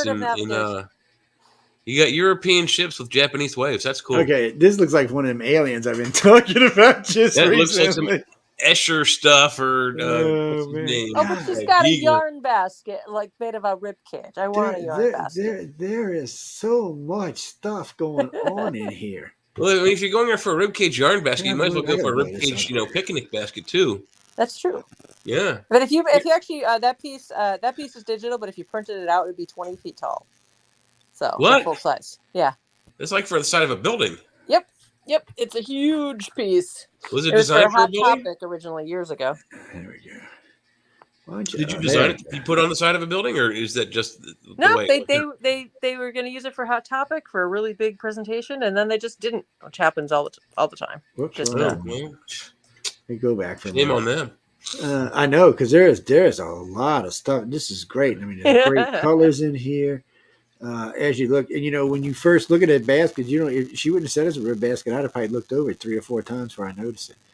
And there's the monkey that's got his skull open with the see it. It's got the yarn coming out of it. Yeah, okay. There's just a lot of imagination here and a lot of stuff going on. It's so you could sit here and look at this, especially if you had a big, you could really just look around. There's all kind of stuff going on here. Mm-hmm. Yes, Jesse, there is. There's a lot of stuff going on. Can she teach you? I don't know. Do you teach classes? I mean, currently I just teach at the Illustrators of the Future. I don't teach classes right now. I used to. That counts. Yeah, I used to teach. I'm working on my own projects right now, so I probably will again in the future. Maybe an online forum. I just haven't gotten around to it. Well, if y'all are listening to my advice, I would get some skill under your belt before you ask her to teach you. Yeah, I'm just draw. My best advice is to just draw, because it doesn't matter if you do it digitally or traditionally. Not AI. AI doesn't count. That's not really. See, I just can't look at Chocolate Girl. She makes me hungry. She's supposed to. Every time I look at you, because I know red's one of the colors you use to make people hungry. Yep. And to make you hungry, and that's why restaurants have red in them a lot. Yes, and that's why most of our food is red. When I was a GM for a fast food chain way back, 40, 50 years ago. Mm-hmm. And one of the first things they had us do is install these red neon lights all throughout. I'm not going to tell you what company it is, people. All I'll tell you is they're still around today, and they're super huge, and they paid me a lot of money. I got to be honest. I never thought, as a general manager for a fast food chain, and we're talking 40 years ago, I was making $128,000 a year plus bonus, and my bonus was four times what my pay was. But you had to go to Hamburger College, and you had to do all kind of stupid shit. And I stayed with them for 4 or 5 years. It was a great job, but how can I say this politely? The family who owned part of the chain I was with, because it was a big company, but they owned about 10 or 12 stores, were very, very, very religious in a kind of religion that I personally couldn't be involved in. I don't know how else to say it. It's they had adopted 14 kids, and they were great people. They really were, but the personal religion they believed in, I had issues with. That's all I can say about it. I can't say anything. I don't talk about religious people. Y'all should know that by now. I don't like. Oh, see, there's Dr. Poops. Ooh, I like that. I did that for the Daleks. There's no Daleks in there, are there? I don't No, see there's one. not. Good catch. They told me part of my art direction is that I was not allowed to put Daleks in because of copyright issues Yeah. between BBC America and BBC London or something. Yes, that Shame makes on them. absolute sense. Greedy Yeah. bastards. That's a tattoo sleeve design, and somewhere on there should be a picture of Matt Smith wearing Is it. that upside down thing? Is that one of the angels? I can't tell. I don't have my Yeah, glasses. it's designed as Yeah, a tattoo it is. sleeve. Can you get to the part where it shows? Yeah, we Look at my glasses. I'm just going to show all my. Wait, what the hell? Camera I lights, just. but- What did I stumble into here? Yeah, that's the Oh, that's good the Lord. tarot deck for Shadowrun. Oh, okay. See, Did you say Shadowrun? Yeah. Oh, yeah. I Yes. do a lot of work for the role playing game Shadowrun. Oh, cool. The hell did I just Yeah. I'm it's a huge board game gamer, and so there. I think we Well, lost that's you, but there was a good. game up called Pico that you did some artwork. Yep, Is Pico. do? is that still available? Because I'm gonna have to get that and Yeah. try that out. Yeah, I have. And if you can't find it, I have it at my gallery, so I can always ship you one. Okay, So- All right. cool. Somehow I got lost or wherever the hell I was at. Where were you? I don't know. I don't even know how I got to back where I was. Apparently, fat fingers got just moved around. Where are you? here. What are you looking for here? Hold on. I was just Stop going moving along. around so fast. I was just continuing from wherever we were. See, I told you I Alright. was the boss. Go to by industry. See where it says illustration portfolio. If you go by industry, down, Okay, down, very good. Oh, right down, here. Yes. right there. That should bring you gaming. Should be able to go to That's games or publishing. Oh, there. That should get you back to a lot of the Shadowrun stuff. Oh, wait. Now where I go over here? Where are you? Apparently, I didn't click it. I don't think you clicked it. What the bleep is going on here? Stop breaking my website, will you? People, her People, website works really good. I don't know. Joe's just having issues tonight. Yeah, working Joe's just fingers. breaking it. Go to Joe- features. Try something else. Is there a Mercury retrograde or something going on? It just keeps taking me to the same place for some reason. Stop that site. We were somewhere else You broke it. Yeah. because we were You broke down the here. internet. We were down here a few minutes ago looking at this picture. Oh wait, Yep. and then And then you somehow went right. Chocolate. Oh, here we Doctor go. Who, and then you went over to. You ended up in Shadowrun. There you go. Yeah, That's a card deck. all right, okay. Somehow we doing this differently because it's a different color site now. So I'm not sure what's going on, people. Don't ask me, people. Sometimes shit just happens. It's the internet. Anyway, See, I've done a lot of work for What the hell? Shadowrun. We used to play in Okay. college. I was gonna say because And, I'm not as big a geek as y'all. So what the hell is Shadowrun? It's a a CCG. role-playing game. Isn't Oh, it? okay. No, Isn't it's a tabletop role-playing game. There's Oh, it's not a also- CCG. Okay, good. No, there's also there's a video game versions of it, but the tabletop is the So it's is a the weird oldest version. That's of been around Dungeons and since Dragons, is that what it is? 91, 92. Okay. So I was in college in SCAD at that time. Okay, I want When did this you card graduate? deck. 96.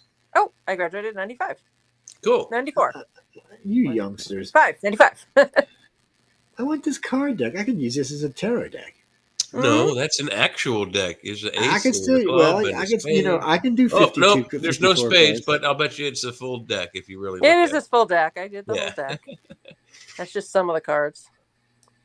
So can you just dial up these and have them published? Now what the hell am I looking at here? Oh, I got hired to do this one. This was I got hired by them to do for the Fate TV show and Netflix and all that. A lot of the pieces I get hired, they'll call me up and they say, "Hey, can you do this?" And I'm sure. Okay. What is that? What is that A symbol at the top? Is that? It looks like a Novo. So we used to do Star It's Trek. part of costumes. the. It was like a TV show, so it's part of the. It's the part of the symbol for the school for the TV show. I remember Okay. the TV show. I don't think I ever watched it, but I do I remember haven't either. Yeah, it was a cartoon, and then they made the TV like live version of it, and I think there was a second season on Netflix, but I'm not Yeah. sure if there was. You mean, I don't know what's inside of it, Jeremy. What are you talking about? Cards. Is it, Okay. Yeah, the card game. CCG. Yeah, it's He's just on, he's it's on just better cards. drugs than I'm on, apparently. Damn. There's the okay. box design, and So this is the back of the box or the front of the box? This is That's that's the the box box, like, unfolded laid and not box. It's like as you would print it out on the card stock first. yeah, before you fold it, Right. like there's the front, there's the back, and then the sides of it. Pre-fold, no glue. It's cool looking. I like the way. So I'd had that on the wall somewhere. So you must have had some graphic design work in Okay, college so- as well, not just illustration work. At Yeah. Pratt, you go foundation year, and then the second year, if you're majoring in illustration or graphic design, you take you narrow it down to communication design, where they teach you graphic design and typography and things, and then you narrow it down further to illustration. So I really liked their curriculum there for that reason. Yeah, SCAD had a really good curriculum as well. We had a core foundation as well. But I went for video production, and they wanted me to take drawing 1, drawing 2, drawing 3, and life drawing, where you actually draw like live nude models. And I failed it miserably like twice. I took the class twice. That's how horrible I am. I'm terrible at drawing. I mean, I can draw stick figures for my storyboards, but who cares? The vision of the movie's in my head, not on paper. But they wanted me to take it a third time, and if I failed it, I would be put on special secret probation or whatever. Wow. So my dad came down to the school. We went and talked to the registrar or somebody, and he said, "Was there no way we can substitute another class? Because he's telling you it's not something he can do, and it isn't." And so we argued, and finally he's like, "Well, look, if you can't figure out another class to substitute for life drawing, we'll just have to find him another school." And all of a sudden, they're like, "Oh, wait a minute. We have a new program. We have a mechanical drawing class, which is as hard as life drawing. He can take that." And guess what? I did mechanical drawing all through high school. Nailed it with Easy a B+ peasy, right? most of the way through. Wow. Yeah, so I got lucky with that one. I literally couldn't draw a hole in a bag to save my life. Well, that's because you're But in a I life can drawing find my class. way You're out of supposed it. to be drawing a hole in the bag. Yeah. I can't draw anything, so I don't even. The joke is, Joe, that if you have a pencil, you can poke a hole in the bag, So, Yeah. No, Yeah. I'm just saying. It's what we got going on here? that looks like a dragon. It is a dragon. That's for. And what kind of coffee is this thing drinking? They used it for coffee brand. It's really good coffee, actually. Oh, really? Some of that in the gallery. Bahamut's brew. The evil dragon. And they're actually using it for some like dice sets. So. Oh, cool! Like really D&D cool sets, here. like the whole thing. Mm-hmm. Yeah. Oh, Yeah, it's Dragon Lair Comics. They're down in I gotta Austin, show you Texas. something. You're gonna think I'm weird, but hang on a second. It's even here in this room. We already know he's weird, so don't worry about that part. Yeah, it's probably too late. I'm just saying, we already know you're weird. So This one, they wanted something specific. I don't know if you can see it through the little window, but in this blue and gray tackle box is my dice collection. I cannot see it. Well, I'll try it again. Can I see it? I think that I'm not. Let me see. Oh, there you go. I see it. Oh, wow. All kinds of dice. I got dice for making pizza. Like if you're playing Dungeons and Dragons or Shadowrun and no one can agree, oh, I want cheese, I want pepperoni, I want this. You just roll 2 dice.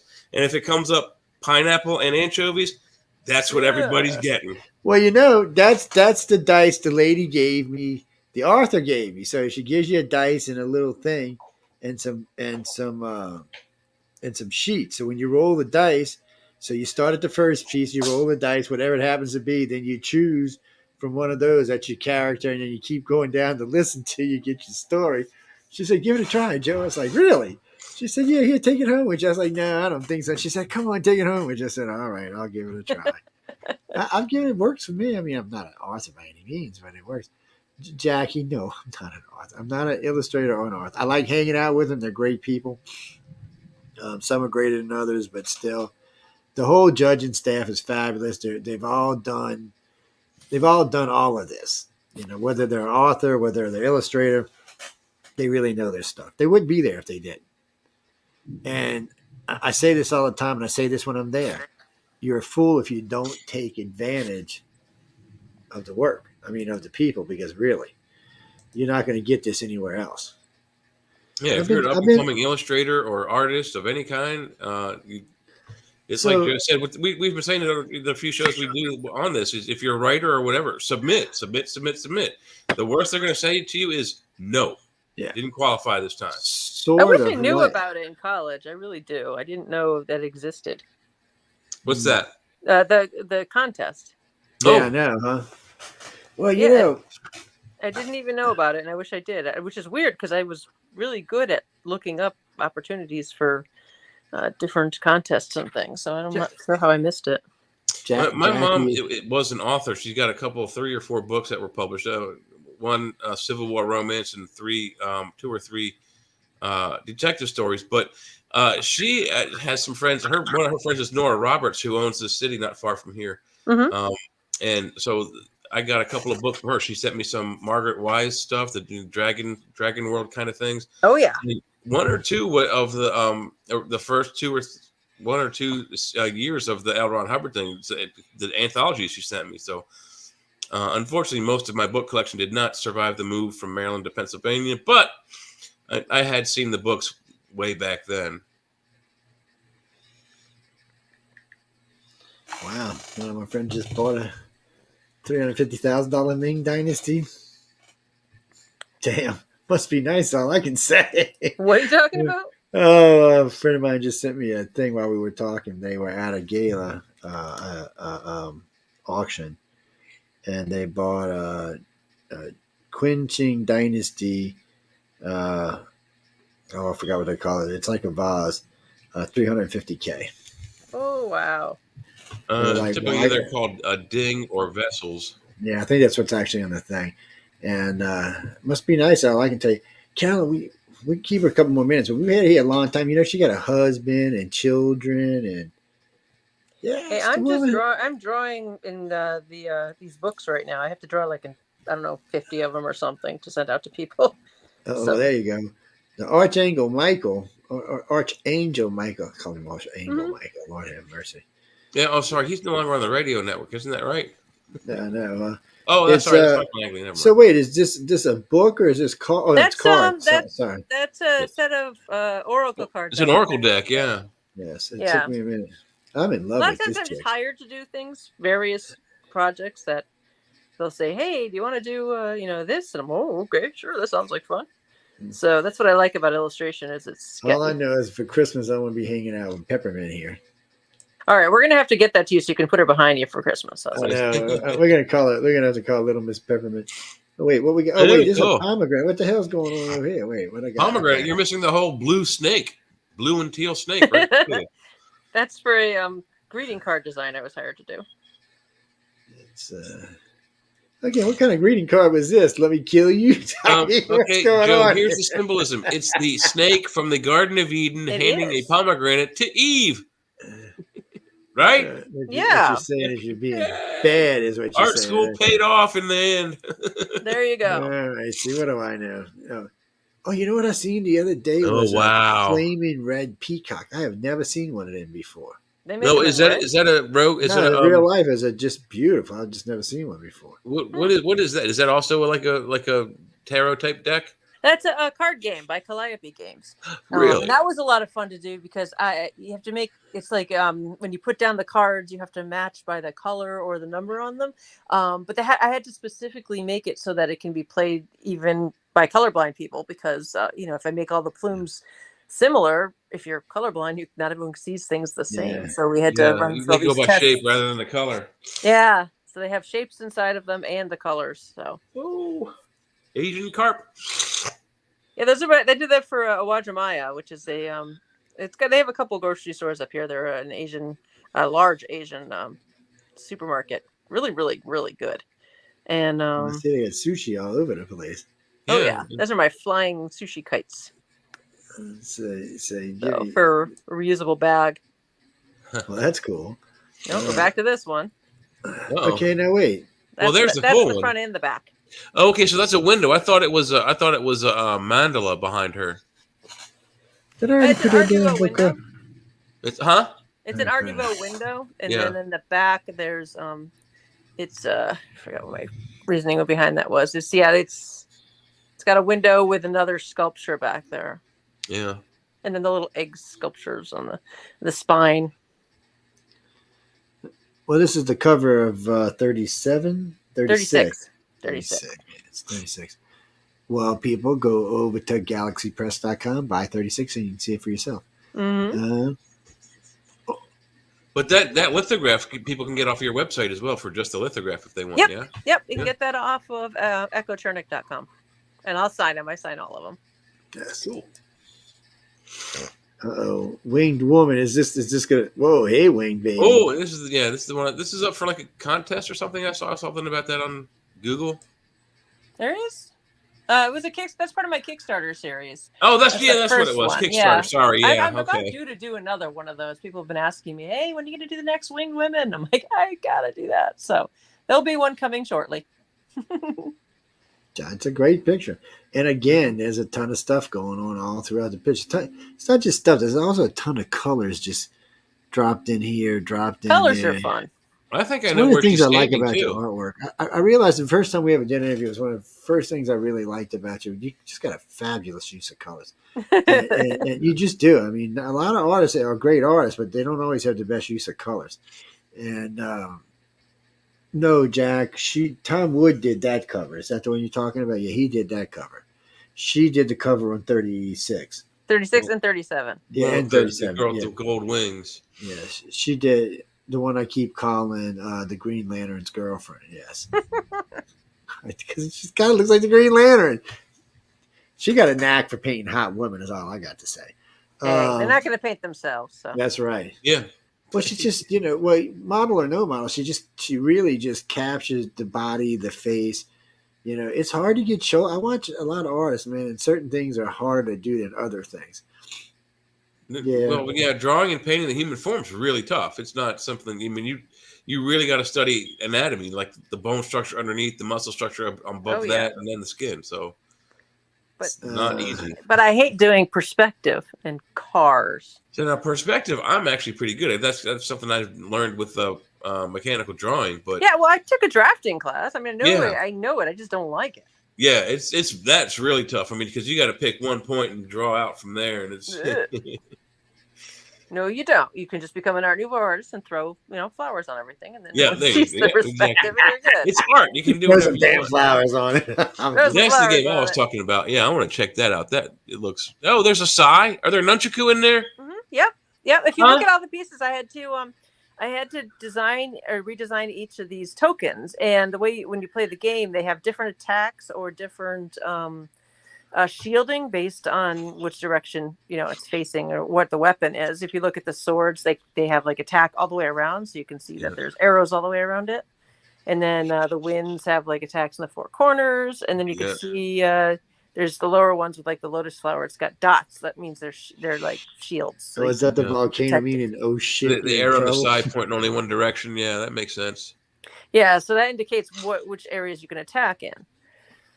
So, and I had to develop all that when I was, redesigning the game. I don't think they had them on the original one. So that's cool. Yeah, that's patient. Yeah, I like how it came out. It was really fun, and the teas. So I love the teas. Yeah. Now, how long have you been doing the gut covers for that? Because the artwork that we saw with all the different teas on it, I'm like, I recognize some of that stuff. Oh yeah, that was almost 20 years ago now, I guess. But I just did a couple more of them that hopefully should be out soon. So they're still using them, which is great. Yeah, well, they work great. Why change that? It's always been one of my biggest bitches. Why fix something that ain't broke? Right. And it was shocking because I'm like looking at these things. I'm like, I recognize that stuff, and then that's what's been on their boxes for years. I didn't realize 20 years, but wow. Yeah, it was about 20. It was about 20 years ago. So. See, when I seen these cuisine ones, I thought they were damn tarot cards when I first looked at them. I didn't notice it was different until I looked down here and it said tea and coffee and cheese. Yeah, I did those spices, for pasta, a market. Seafood. I did this for a market in Atlanta, and he hired me to do sexy versions and not sexy versions. So those are the not sexy versions. Well, he wanted his private version. He does. He had his private version. That's okay. I do that a lot, actually. You'd be surprised. Yeah, that didn't surprise me. And yeah, my private version. It's usually even the dragon one you saw before. There's a nude and a not nude, because it depends where you're putting it. Okay, this guy looks like he's had too much date. One that cannot. Man, false stuff. All right, so false stuff is yeah, false stuff's like an opera, and when I get hired to do an opera post, I usually rent it so I can watch it. And what they always describe about this guy is he's just bigger than life. I mean, he's obnoxiously large and big and doesn't stop talking and tells huge tales and gluttonous, and it's all about how he's having affairs with multiple women and how they get their comeuppance and stuff. But I wanted to show him really like just too big to fit even in the poster.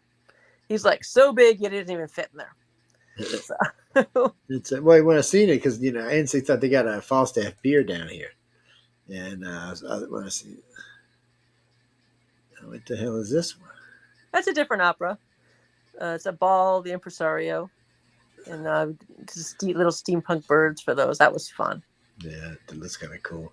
I like the Man, steampunk I had to go to birds. a lot of operas when I was young. Hansel and Gretel. I hired some neighborhood kids to pose for that. They must have loved that. Yeah. So I got their Are we mom's done permission and yet? paid them in candy, and we're all good.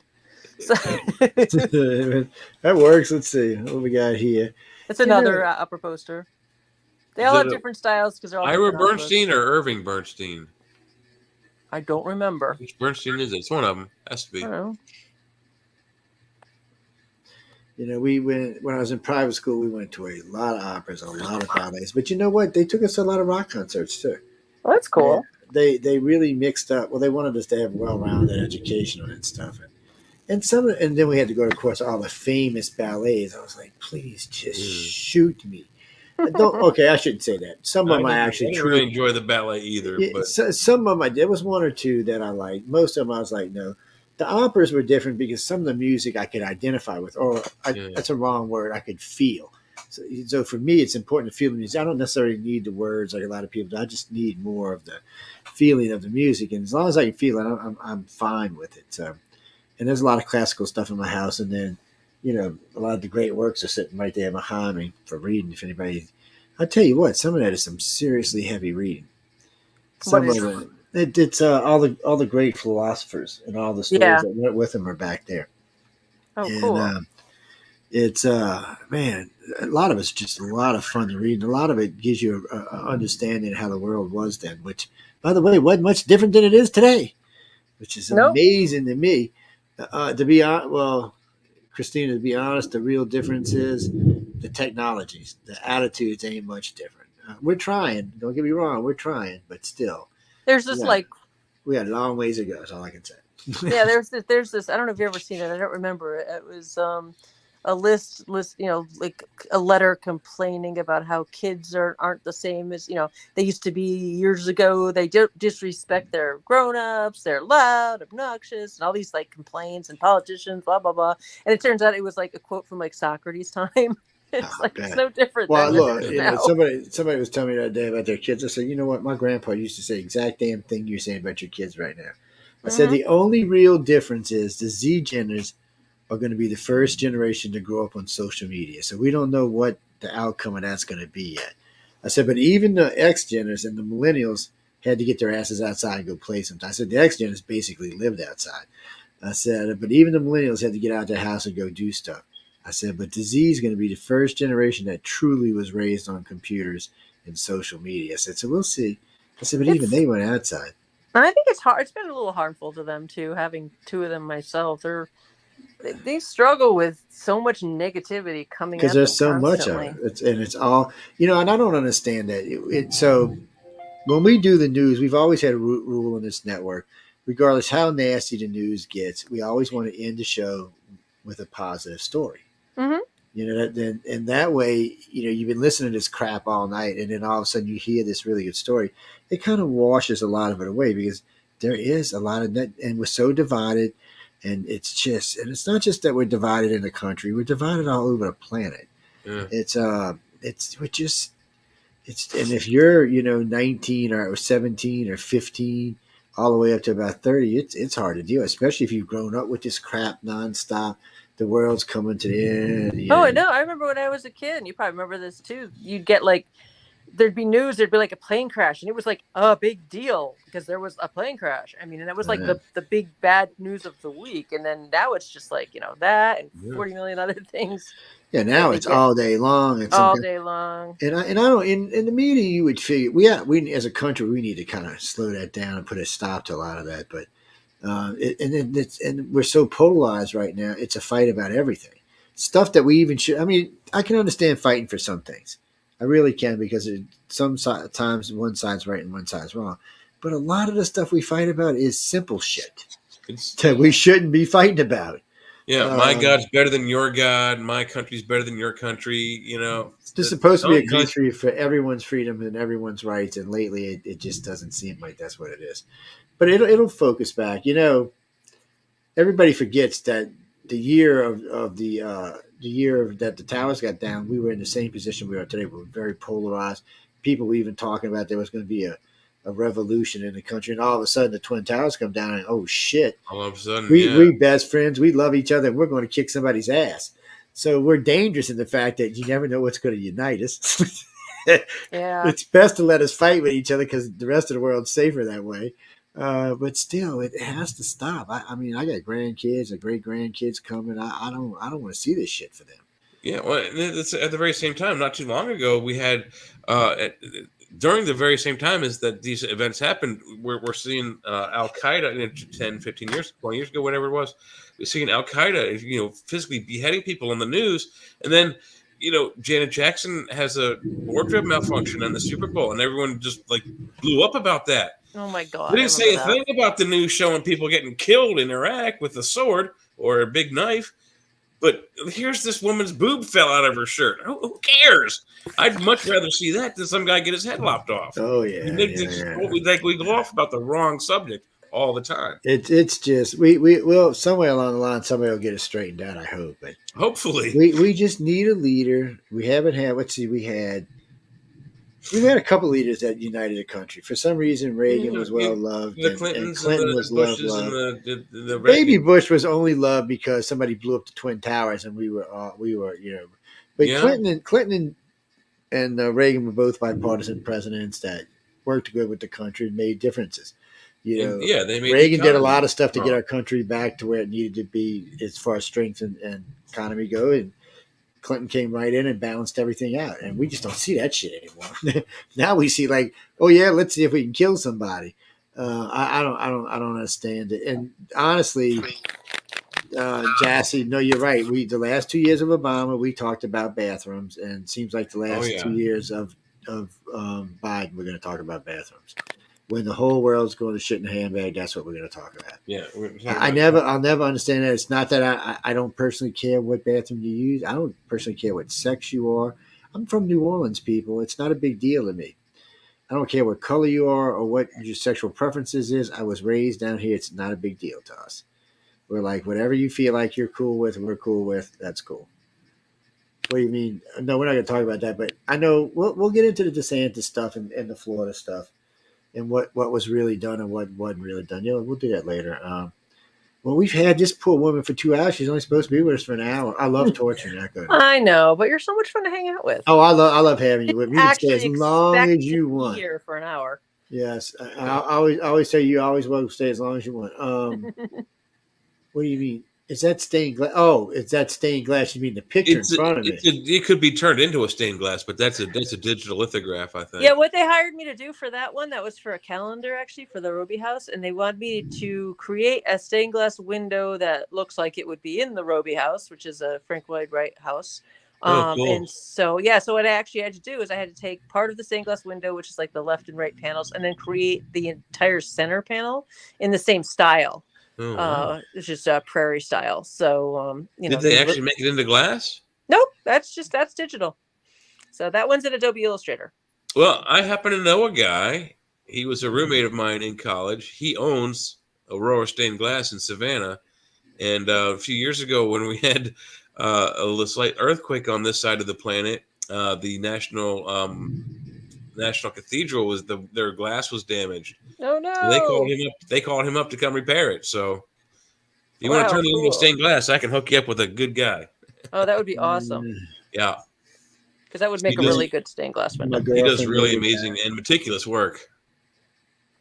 I'm telling you, this looks just like my girlfriend used to have.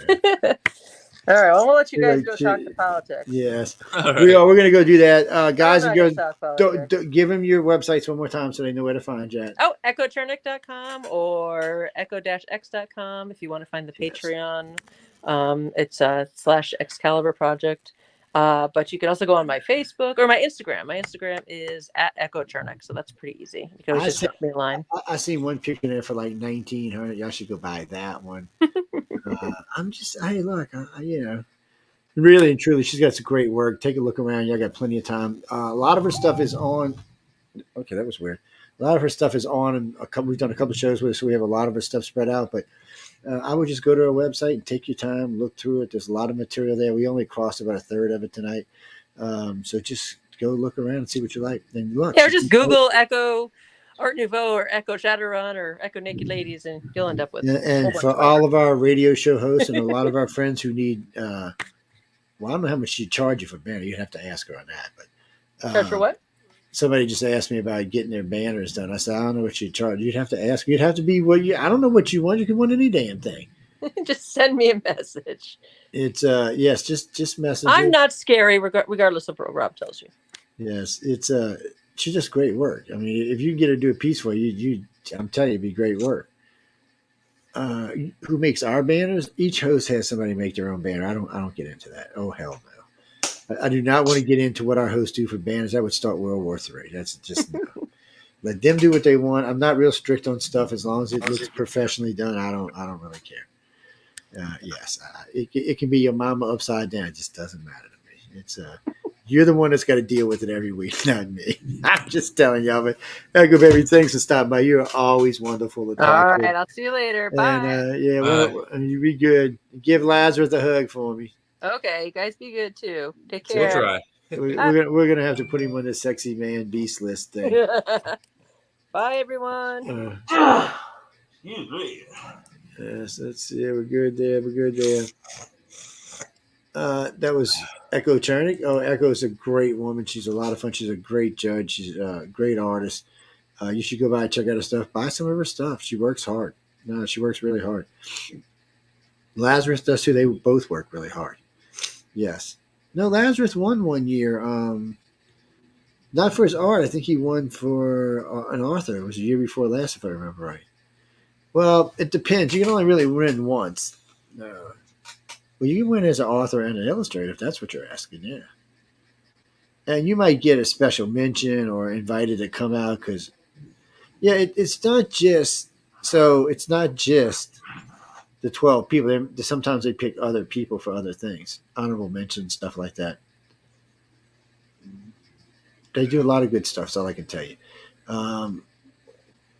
No, it's right there. Oh, because I took the other one down. That's why you can't see it right now. Yeah, it's but that one's right there. You can see it. There's one right here next to me. I was showing pictures earlier. Now,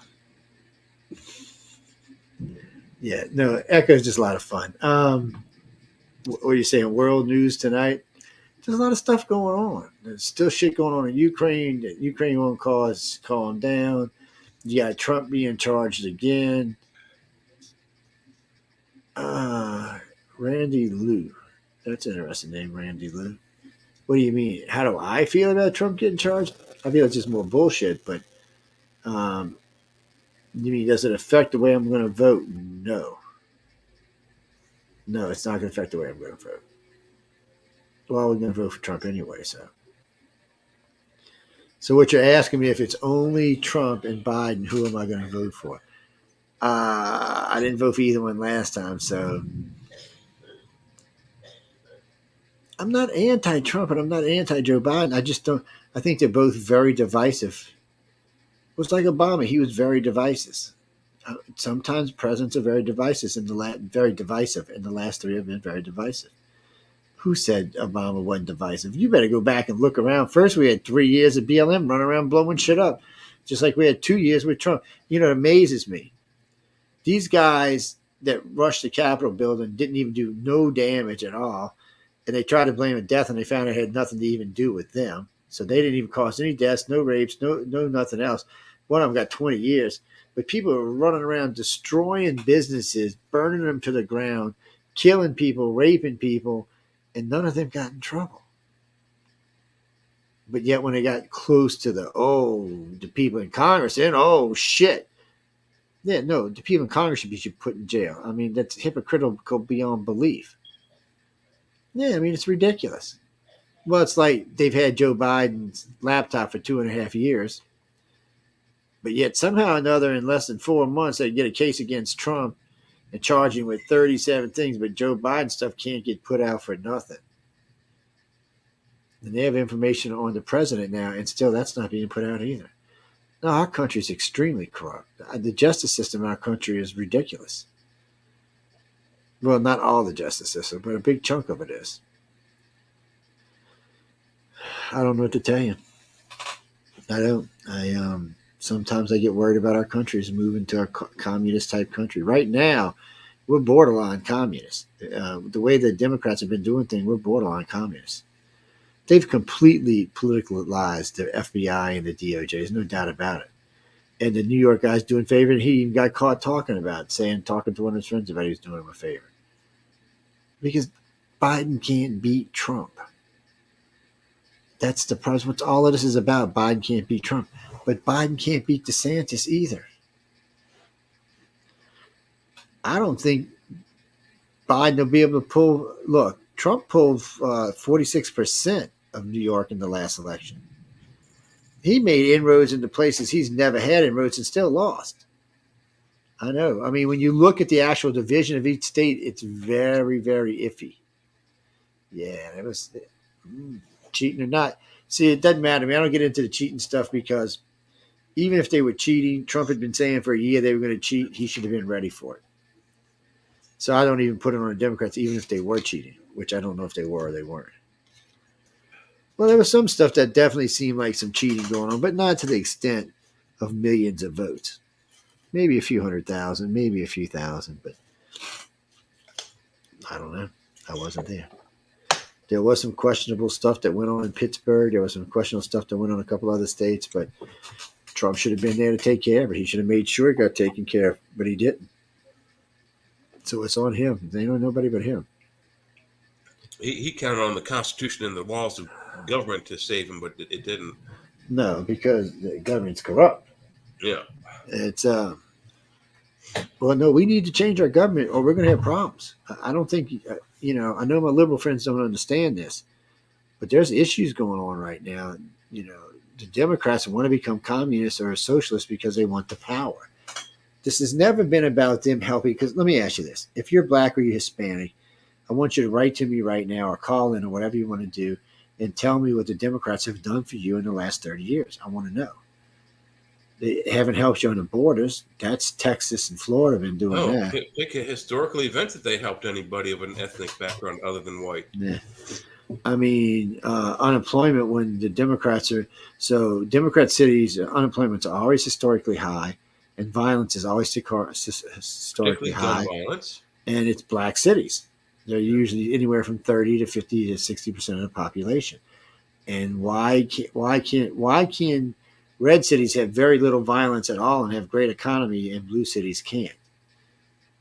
And that's where the blacks live most. Oh, no, you don't believe me? Okay. New Orleans is a blue city. It's 60% black. Atlanta is a blue city. It's 55% black. New York's a blue city. Chicago's a blue city.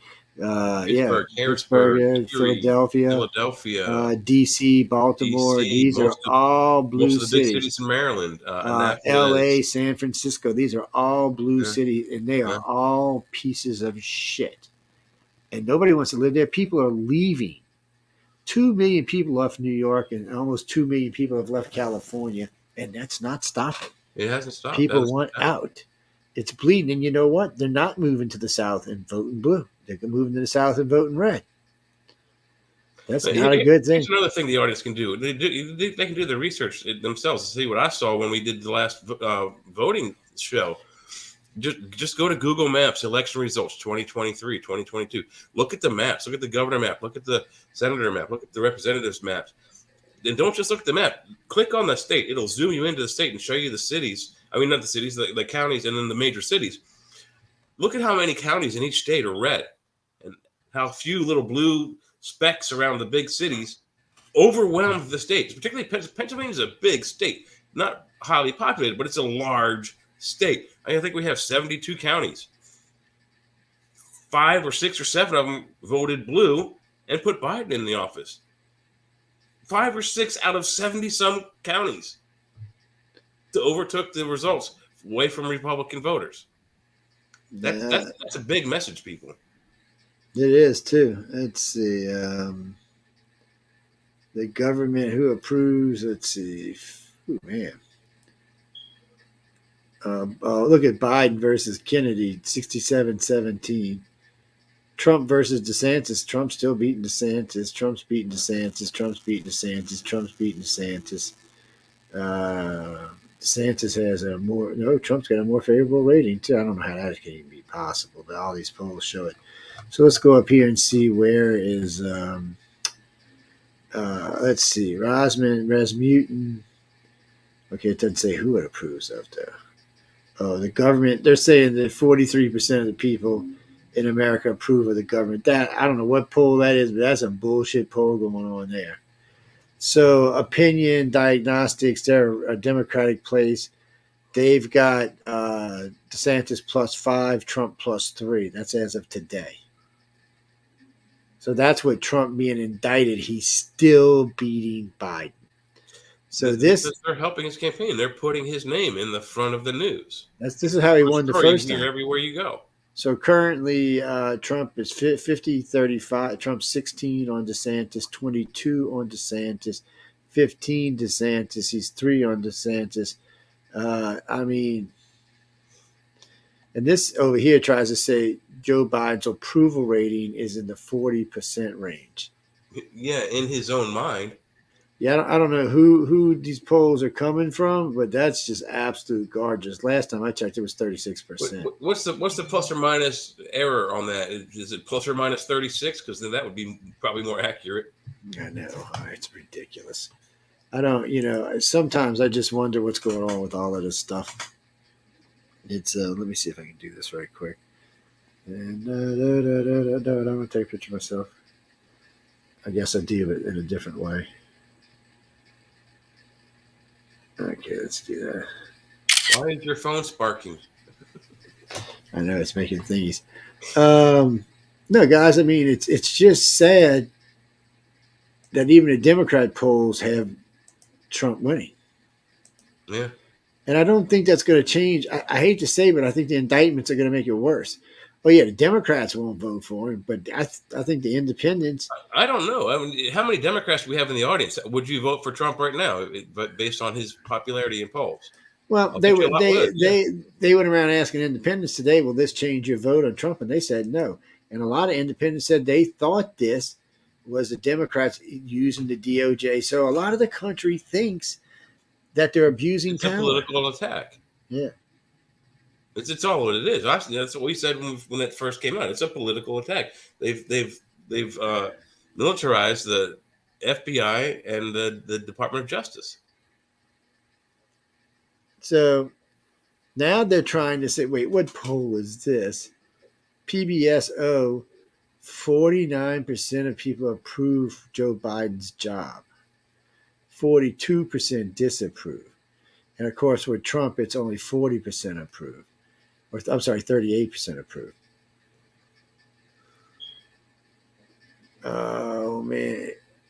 So I don't know where they're getting these polls at, but only 24% of people want to even vote for Joe Biden, but somehow he's got this outrageous approval rating here. This is PBS. PBS, you lie. That's just sad that you're actually lying. And plus, I challenge, we have, our own American polling company, so I challenge all polls.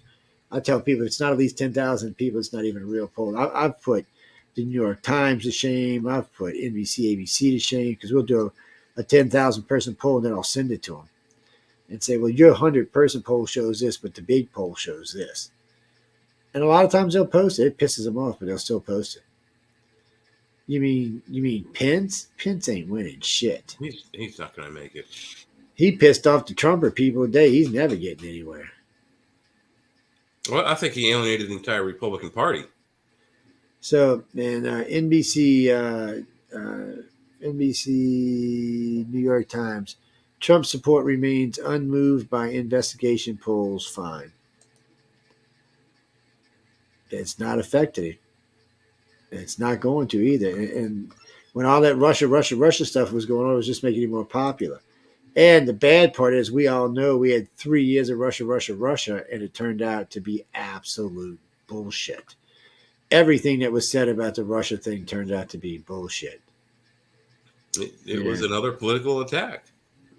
And we even found out We even found out the FBI lied and mishandled all kind of stuff, and that Hillary Clinton lied. And for some reason, she's never gotten in trouble for these 33,000 emails. Never indicted, never arrested. But yeah, Trump's in trouble for this. I mean, there's no difference. And then I can't believe Biden's in trouble. They say, oh, well, Biden didn't just say anything. Really? Biden took on classified information and set it next to his car. First off, why did he do that? He did that so his son Hunter could go in there and take pictures of it. And if anybody said anything, oh, well, it was sitting next to my car. So he left it on the ground? It was just, and wait, and this is what's so weird about this. This is from when he was a vice president. So how long had this thing been sitting there? I mean, anybody named Mama could have been taking pictures and selling as a Chinese, and we're pretty sure that's what Hunter Biden was doing. I think he left classified material in places that his son had access to, and he was selling them to the Chinese.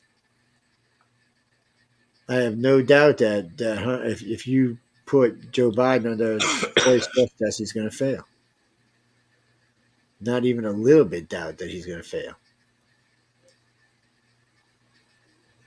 You mean, Jackson, it all depends on the polls, but all the polls last week had Trump far ahead of Biden. Even the liberal polls had him ahead of Biden. So they're going to try this week to change that because, Trump's been indicted. Oh, they're going to try to say this changed things, but it's not going to change anything. It's not going to change the independents or the Republicans. So I don't know, dudes. That's not going to change either one, though. It didn't change it. It's just not. Well, because too many Americans feel like this is a political attack. Yeah, too many Americans feel like this is a political attack. Yeah. They haven't even looked. They won't even go look at Obama's place because one of the members of the FBI said there's no doubt that there's classified material at his house, too. Yeah, they got him on tape saying it was a hot tape. They caught him saying it. Yeah. Yeah, they won't go look. They're pretty sure they said they'd look at every president and they would find stuff that didn't belong there. So let's see. Right now, Trump's defeating DeSantis by double digits. And I just seen the thing about Biden. So he only lost by 4 points in the last election. So what we got here? They're thinking Trump can beat. See, this one says Biden's disapproval rating is 56%. That's a Quinnipiac University That poll. sounds a little bit more reasonable. Yeah, and so that's 44, and I guarantee you that's not 44. It's probably more like 38 because not all them people are going to be decided. So,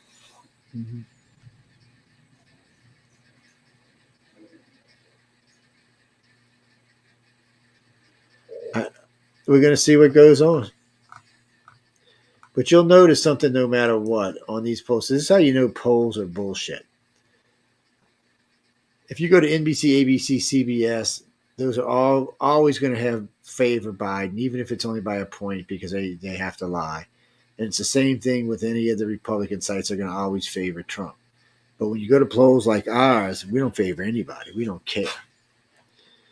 We just want to know what the real poll is, and you get real polling that way. And our polls have been right for for a decade now. Well, the other thing that you got to do is when they show up a poll, whether it's Republican biased or Democrat biased, add up the percents.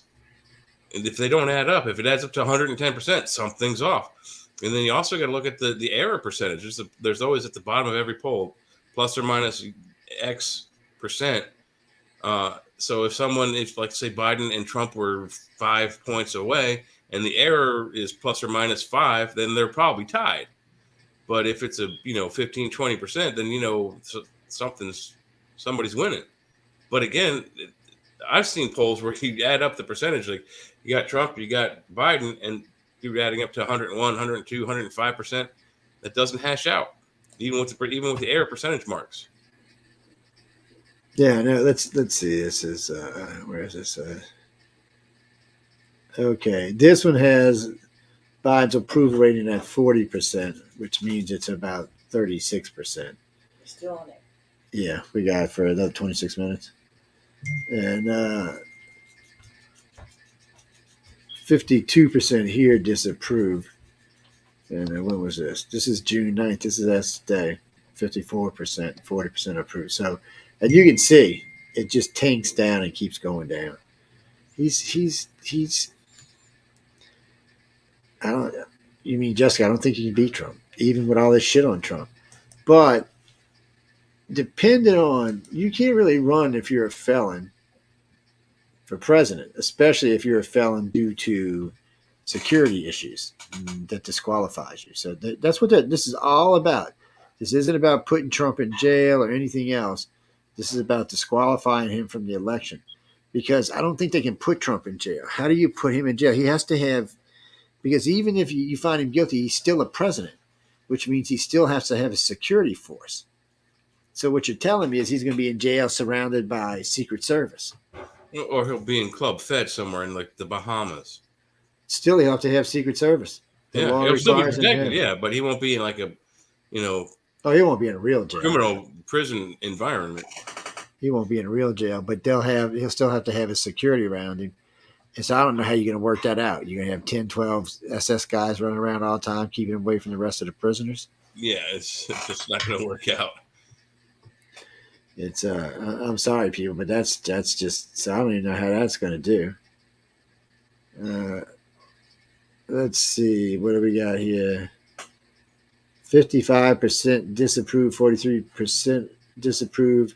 It's a 12-point. Could go either way. So that what they're trying to error margin. So what they're trying to tell you is his approval rate's around 31%. They don't want to hurt your feelings. So here is Biden versus DeSantis. DeSantis is plus 5 points. Biden versus Trump. Trump's 0.3 points. So even with Trump being a criminal, he's still beating out Biden, and that is what is that? That's Opinion Diagnostic. That's Presidential General Election Poll, North Carolina. This is Super PAC Hardworking Americans. Biden at 41%, Trump at 42%. Trump's up 1%. It doesn't matter where you go, Trump is beating Biden. So they need this to happen. This is what this whole thing is about. Is keeping. They think somehow or another Biden can beat DeSantis, even though the numbers say he can't. They're thinking he can beat DeSantis. So let's talk about DeSantis a little bit. I hear these things about DeSantis. Oh, he hates black people. Really? I haven't seen anything. I went and looked at every bill they passed this year to find out which one talked about black people. None of them did. So he hit the NAACP. I think it was for $100 million lawsuit. He hit him for defaming the whole state. He said that is absolute lie. It was absolute bullshit. We're not going to put up with bullshit in our state. So they went after him because it didn't say that. What it did is it changed the law that you couldn't show sexual contented material to children in preschool or elementary school or even junior high. It had to be high school. That's all he did. It had nothing to do with the color. It had nothing to do with being gay. It had nothing to do with any of that. This is how sick liberals are, that they want elementary schools to see this stuff. Yeah, what does a fifth grader need to know about how the human body reproduces? They don't. They don't. They don't. They need to learn, basic stuff, colors, shapes, math, English, grammar. So that's all he did was change the law to where, and a lot of states already have this law, so I don't even know why he's catching trouble for it. Yeah. He also, remember, Florida has no state tax. And he wants to make, if you're over 65 years of age, whatever you buy, spend, or do anything, he wants you to be tax exempt. So he just grabbed a big power base of the country, because the old votes, the baby boomers still have a big vote in the United States. Is Florida a retirement tax free as well? Yeah, they want to make the whole state tax free. No, is it already like Pennsylvania? If you're retired, your retirement money comes in tax free. Some of it I do, but I think this is on everything. They want to make it so if you buy groceries, you buy your car, you buy your house, no taxes. Mm-hmm. No taxes at all. No state tax, no taxes at all. No capital gains taxes, maybe. And he's thinking about doing like Alaska does, and paying your federal tax for you if you're over 65. Oh wow. So, well, Alaska gives you money if you're Native Alaskan, and sometimes, depending on how it's set up, they'll pay yours. And wait, not just them. Southern Nevada will pay your income tax. There's no income tax in Southern Nevada, and they will help you with your federal income tax. I know, isn't real. You know, some people aren't greedy like other people are. New York isn't like that. New York got 8 million people and all kind of money, but they ain't helping nobody out but themselves. But you know, even this is a gambling town, and it's willing to help you out. Alaska's just got a lot of minerals, and they just want to help you out. It's kind of like, you know, living on an Indian reservation where they just want to help you out because you're here. Oh, I knew you were going to say that. I'm anti-reparations. You just need to know that already. I don't give a shit. First off, you know, you were freed 168 years ago. You ain't enslaved not one time. And I don't want to hear you were treated bad because I'm from New Orleans. As a white person, I've been discriminated against many times by blacks. So where's my reparations? I mean, we're talking about because of the way you were treated. This isn't 50 years ago. People in America, it doesn't matter what color you are anymore. And I tell this to people all the time. If you're fighting a race war, you have lost. Because there is no race war in this country. All I can tell you, if you're stupid enough, if you're stupid enough to fight a race war, you've lost. This is a class war. This is about what you have and what you don't have. They no longer care what color you are. It's all they care is what you have and what you don't have. More like what you earn and what you don't earn. And you don't earn 6 figures, you're at the bottom. Gene, I'm not saying there's not racist people in the country. There are, but the majority of Americans don't give a shit about color anymore. They look, to be honest with you, the majority of Americans don't care about color or what sex you are. They just don't. There's other things in life that is more important to them. And it doesn't matter what color you are because we're all going through life together. We're all going through a nation together. We're all dealing with one asshole president or another asshole president together. So and again, you got to look at it like this also. That white people are the largest population in this country. There are more white criminals than there are black criminals. There are more white criminals in jails than there are black criminals in jails. There are more white racists in this country than there are black racists in this country. Because it's a matter of numbers. 5 to 1. Can't get around. I'm not saying that the white people suck, but when you have a population that there's one that's the number one and one that's the number two, one of them is going to have more of the other thing, more crime, more people in jail, more racist people, more assholes, more you name it. You just can't get around it. It's the numbers outweigh everything. Black people are not they're not what people have said 20, 30, 50, 100 years ago. They're not the problems of our country. They did not cause our problems. I'm telling you now, I'm anti-reparation. So you might as well just, I know y'all keep sending me there, but it's not going to matter. I'm anti-reparation. I just don't see any reason to give one group special over other groups when other groups have been treated far worse. I guess I did say that out loud. And the same thing applies to the student loan assistance going out. They're singling out people who have college loans, but they're not giving any relief to the people who already had college loans. Maybe they paid them off. Maybe they're still paying them off, but there's only a select group they're giving money to. That's singling people out. It's not fair. So we get into this all the time. So first off, the first slave owner in the United States was a black man. He wasn't a white man. Don't take my word for it. It's on Wiki. Just look it up for yourself. See who was, and then we found out there were blacks that had white slaves in the United States. Oh yes, these are all facts. So you got to be careful about where you're going with this. And there wasn't millions of slaves brought over. I don't know who told you that. No. I'd have to go look it up, but I think it was less than 300,000 people. That doesn't make it right, mind you, but that's not millions of people. And on the same token, a lot of people think that it was white people who took the black slaves from the West Indies and Africa. In most cases, they were traded or given away by their families and their tribes in hopes of coming here for a better life, maybe not realizing they were going to be turned into slaves. Well, the biggest slave provider was a Zulu, and that was just conquered nations. They were just conquered. So, and actually, which cracks me up about this is the Zulu would kill their people. The only reason they kept them alive anymore is because the slavers would give them money for them. So this is what's so weird about this. If the slavers wouldn't have gotten involved, everyone the Zulu conquered would have been killed. They would have been murdered because that's how the Zulu did business. But because of the slavers, these people were kept alive and brought to the country. And now their ancestors live here. So it's a hateful thing that turned out to be a good thing. But too many people want to make it. Well, look, Jackie. So somewhere along the line, white people are going to drop below 50%. When that happens, that means they are eligible for affirmative action. Yes. It also means they can be the white TV network. They can be a white radio station. So this is where you want to go. Keep it where you are, because the black entertainment network technically is illegal in this country. The people Joe Biden hired, like Kamala Harris and Jean Lapierre, NAACP, Black he College Fund. yeah, Those are all that's all illegal. Exclusively target one race. And then the fact that Joe Biden hired Kamala and Jean Lapierre based on color and sex, that's absolutely illegal in this country.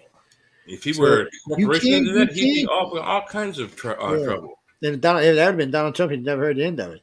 So you can't do that in the United States. So if you keep doing it, sooner or later there's going to be backlash. It's just a matter of time. And what about the Hispanics? I hear about blacks all the time, and blacks on TV, they need their share of this. Well, there's more Hispanics in the United States than blacks. How come they're not getting their share? Yeah, I don't see them on TV. I don't see them on the news media. I never even hear about them.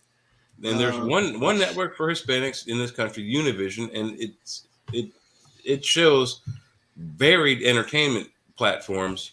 Okay, albeit they do show white Hollywood movies, but they're dubbed over into Spanish.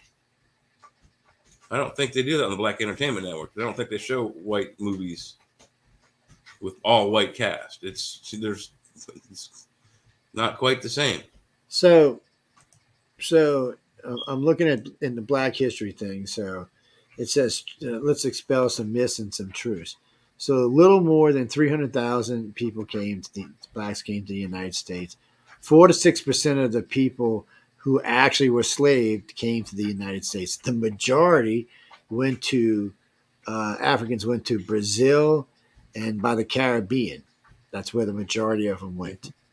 They didn't come to the United States. So we're hearing about this every day. See, that's what I'm saying. When you listen to a liberal, you listen to a lie every time. It's not what they want you to say. And again, if you're fighting a race war, you have already lost. Look at it like this. You spell liberal with lie. L-I. Yeah, and then one of the other things was that slavery lasted 400 years. Our country's not even 400 years old, you morons. Yeah. I can't say what it lasted outside the United States because that's not what we're talking about. Maybe 100, 150? I think they said it was 100. I had seen something recently that said 168 years. Yeah, so about right. So I don't know, James. I mean, it's not though. Well, it's like a friend of mine the other day. He's a black friend of mine. He starts going on, well, millions and millions and millions. I said, no, what are you fucking talking about? There ain't no millions of y'all were brought to the United States. I said, it was no way even close to a million. I said, because, we hear all the day, because what is there, 38 or 48 million blacks in the United States, and we want to give each one of them $1 million. Really? I'm not going for that. The Native Americans aren't going for that. The Hispanics aren't going for that. What the hell? Well, first off, Native Americans were also enslaved and treated far worse than blacks were ever treated. They're still being treated worse than blacks are being treated. I mean, they still live on reservations even today. Yeah. We killed them by the millions just with chicken pox alone. We gave blankets to children with disease on them. What kind of a person does that? Well, that's just it, James. I mean, it's not, just too much propaganda and not enough truth. So I was listening to Governor Newsom the other day. He wants to give, starting out, $400,000 to every black person. And if this, or this went on, you get $1 million. Well, first off, that's going to unlevel the playing fields in the United States. And then how many of these people are going to go off and become drug addicts or kill themselves? I'm not being racist. Let's see. Prince, Michael Jackson, and what's her name? All three of them OD'd. They were all multimillionaires, and guess what? They all OD'd or did. And her daughters did too. think of it this way: you look at lottery winners. They're usually older than middle age, usually in their 60s or higher, usually in the Midwest. They win $10 million, and then 6 months later, they're destitute, broke, and poor because they don't manage the money correctly. They just piss it away.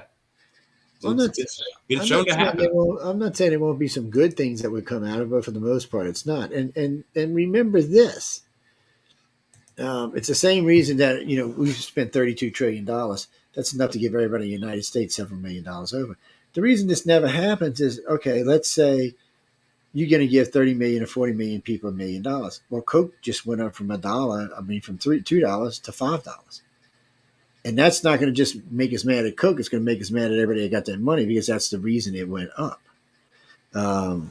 It's just, and again, if we're not talking about Native Americans first, I'm never going to talk about reparations. It's just not going to happen in my thing.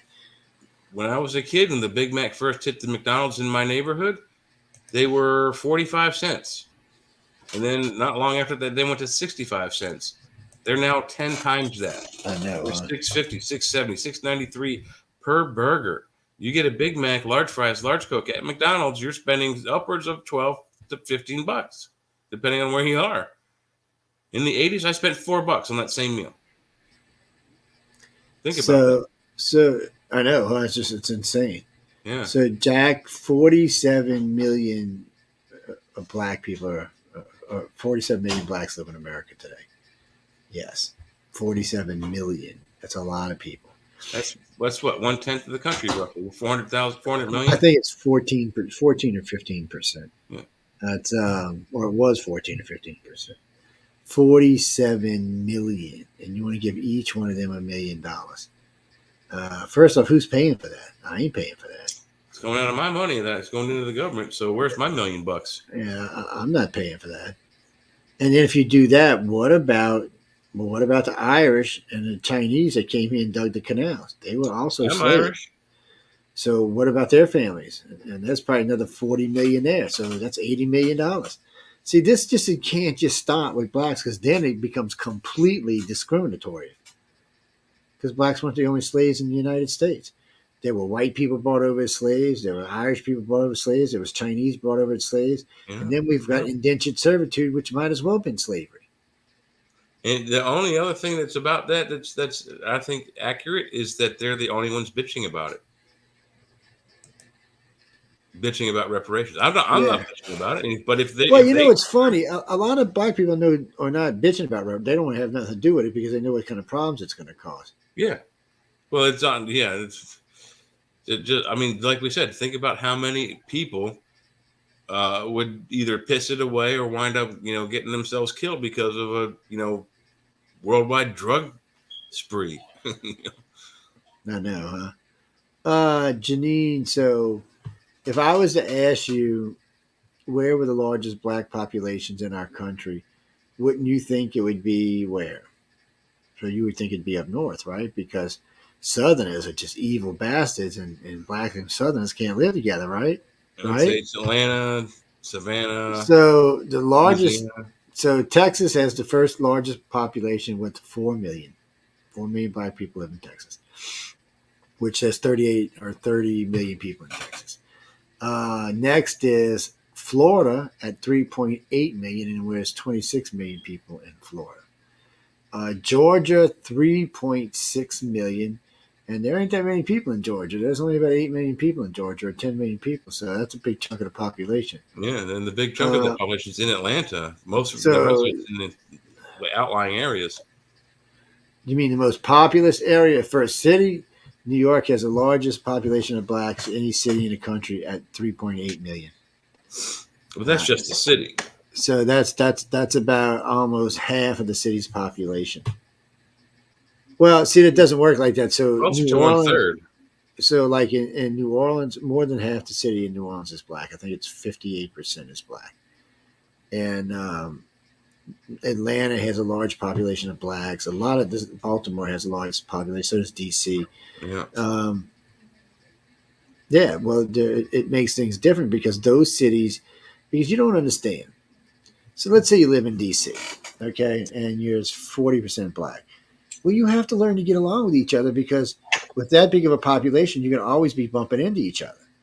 So, and now, like in Louisiana and New Orleans, blacks don't live like they did 30 years ago. They live in nice homes, nice housing, driving nice cars, nice jobs, nice clothes. It's not like it was. It's different. So a lot of that anger is gone because there's no reason to have that anger there.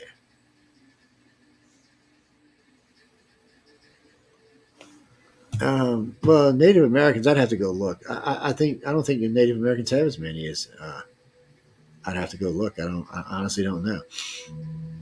I haven't looked up the population of Native Americans in a long time. What do you mean, Don? What do you mean? No, if you fight in a race war, you've lost. You're done. You're over with. The race war has been over for at least a decade. This is a class war. Of course, CNN and NBC want you to think it's a race war because that way they keep control and can keep pushing your buttons. But in the end, it's not about what color you are. It's about how much money you have.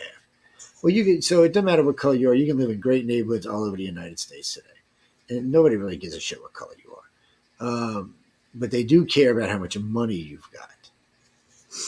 Yeah, they're not going to discriminate against you because you're black or Hispanic or white. They're going to discriminate against you because you're freaking poor. Yeah, if you have a neighborhood that's mostly the people own their houses, and then someone moves out but keeps their house and decides to rent it out, those people that come in and rent that are looked down upon as squatters because they're perceived as being poor because they can't buy their own house or they don't own their own cars. They lease everything. It's the wrong perception. So what if someone decides to rent out a house? It's the quality of people that go in there. You judge those people that move into that house by their actions, not by how much money they bring in. That's true too. What do you mean, Gene? This says black alone, 45 million, 13.6 population. Black alone with another race, 49, to say 50 million at 14.9%. Well, what do you mean? Well, first off, not all of them would get reparations. Only descendants of slaves can get reparations. Well, a lot of black people in the country came here after slavery, so they don't qualify. Probably a third or more of the black population was here after slavery. Not born here, that came here. They're still every day. You ever been in D.C.? Go to D.C. and you'll meet a lot of black people and none of them freaking speak English. None of them. Nope. You walk in a convenience store, they're all speaking. No. You don't take my word for it. I've been there several times. Go look for yourself. I grew up in D.C. I can tell you he's right. It's I'll tell you one good cool thing about actual Africans having immigrated to DC. If you're a music fan, back in the 80s when me and my buddies were bar hopping in DC, Georgetown, and further other places in the district, there were pickle drum bands out in front of almost every bar, and these guys were raking in cash because they were good. They didn't sing; they just beat out a bunch of rhythms on various pickle barrels filled with water to make them tuned to a certain sound, and it was quite awesome. It's like African rhythms. It was really neat. Kirby, what did you send me? What did you send me? I don't see it. Where did you send it?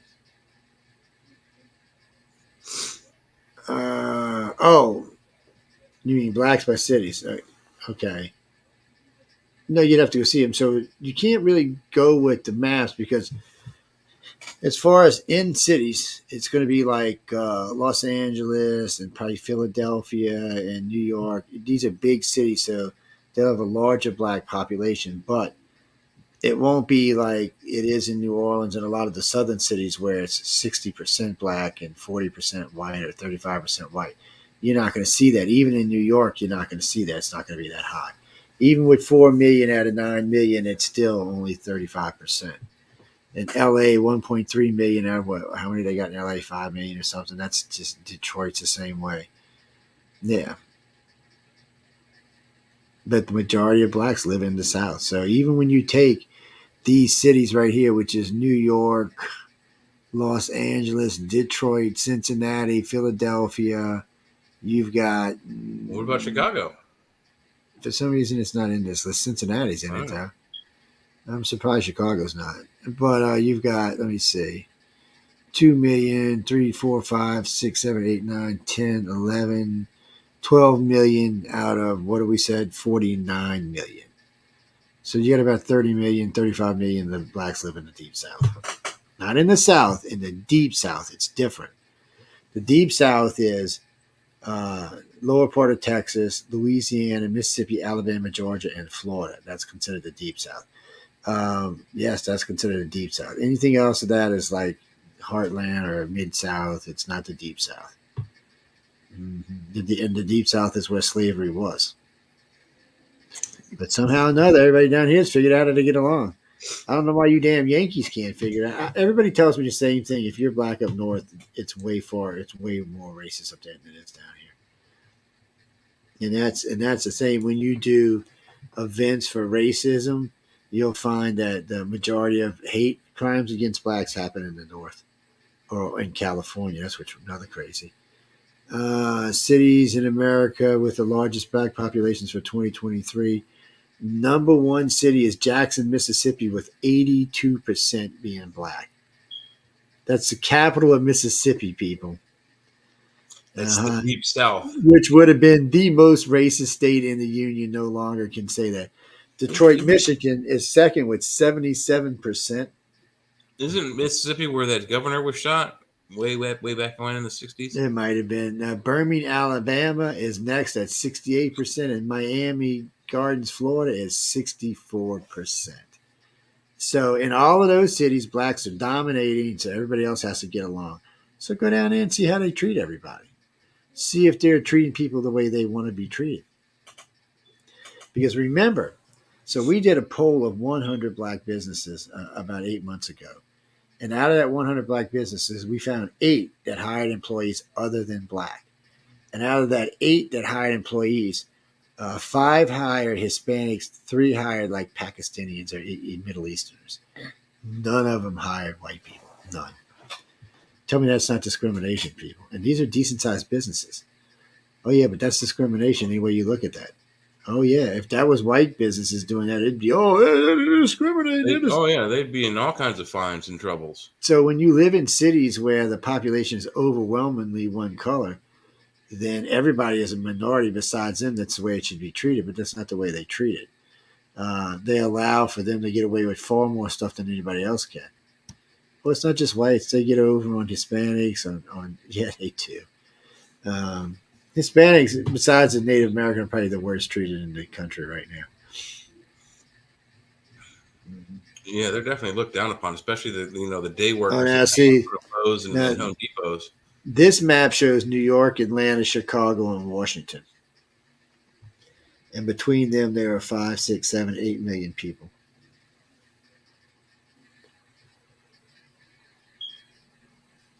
And so metro population in New York is 20 million. Well, that's a lie.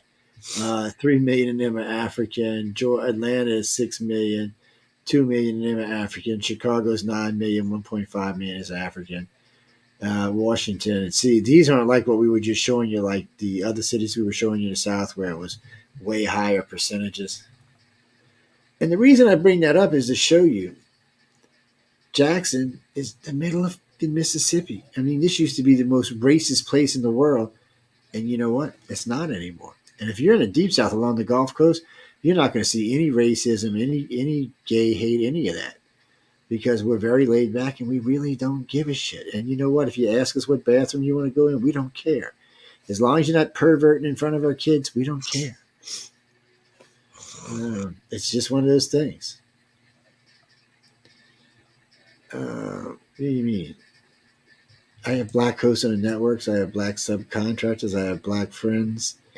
You're not going to get me in that bullshit. No, indeed not. Because I don't care what color you are. I'll tell you like I tell everybody. I judge everybody the same way. You're either an asshole or you're not. You're either the I-95 song or you're not. Because I was raised in a family that never cared about color, ever. They never cared about sex or color. It just was the way they were. Maybe they were ahead of their time. They weren't woke, I can tell you that. But I will tell you this. If you're visiting Georgia or Mississippi or Alabama, and you're up in the top part of the state in the rural part, not and you're up there in this, be careful because they don't care about what color you are. They care that you don't belong there. So Yeah. Mississippi and Alabama, Georgia's funny about that. You're in this town, you're hanging out, you're doing some stuff, and they're looking at you like, shit, like, where are you from, boy? And he don't care that you're black or white or Hispanic. He want to know why you're in his town. Because you don't belong in his town. Now, there are towns now, we call them tourist towns. So there's like tourist routes you can take in each state to go hang out, like spend a day or two traveling through your state, going to these old cities and shopping. So there's those, and they're friendly to you, but all the rest of them towns are not. Don't think they are. Put this in perspective. I was invited to a couple of Black Lives rallies in Mississippi. The first one was in Hattiesburg, Mississippi. It's about an hour from here. I show up. There's 300-400 people there, right? White people, old redneck looking people that if I was black, I wouldn't even want to be around because I think I'd be getting put on a cross. So a couple months after that, I'm invited to another one in Jackson, Mississippi. I show up there. There's 600-700 white people. Not a black person to be seen at either one of these rallies. So I called my friend of mine who invites me. He's a BLMer. And he said, oh, I don't know, Joe. I just didn't feel safe. But then he calls me to go to one in New Orleans. I'm the only white person there. Matter of fact, I was sitting on the car and taking pictures and videos, and his two brothers came up and started giving me some shit. And Daryl come out of nowhere. He said, he's here for press. He's my friend. We invited him.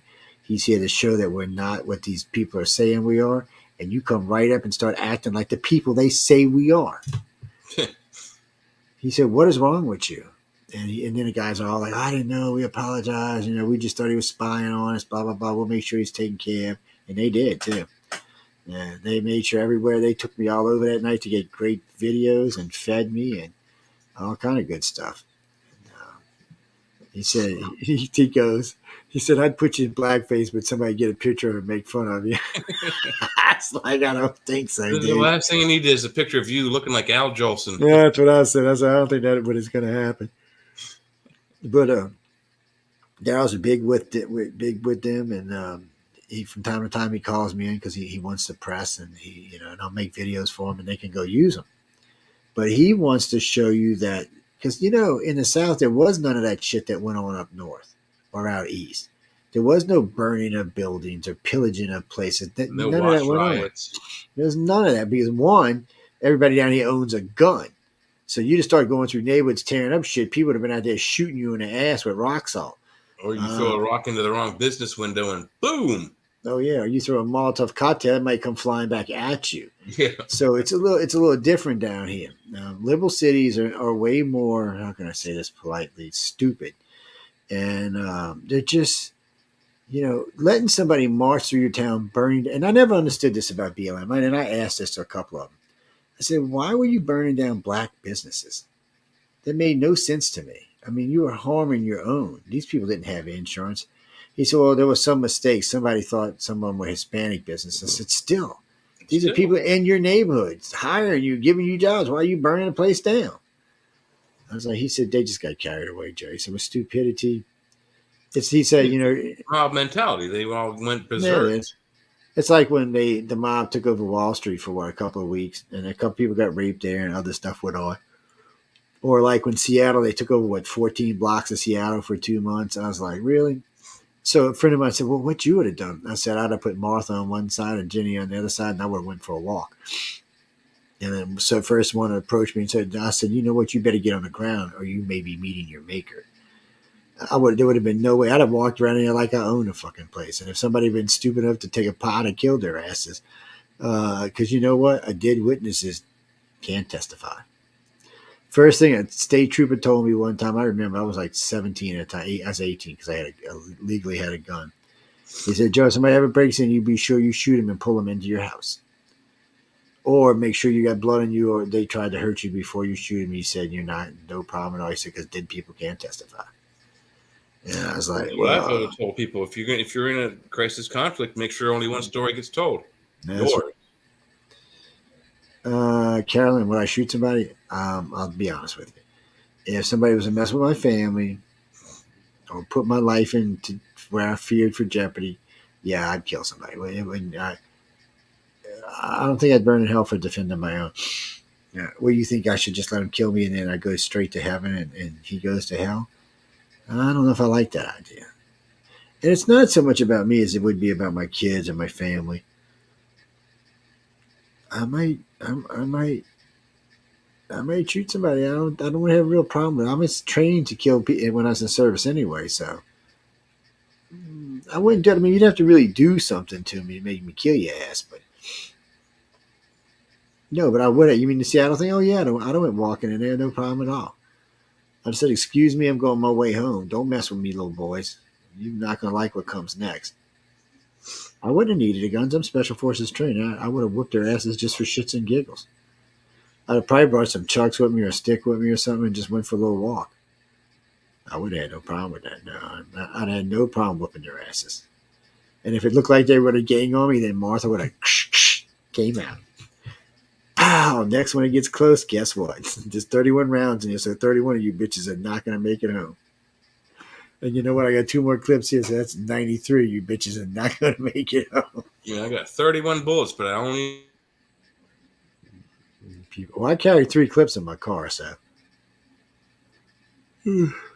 I carry a 31, a 51, and I think it's a 19 or a 21. So, yes, I'm going to get, and they're all loaded. And some of them have exploding hollow points in, some have poison hollow tips, and you don't even fuck with this gun. It's going to kill you.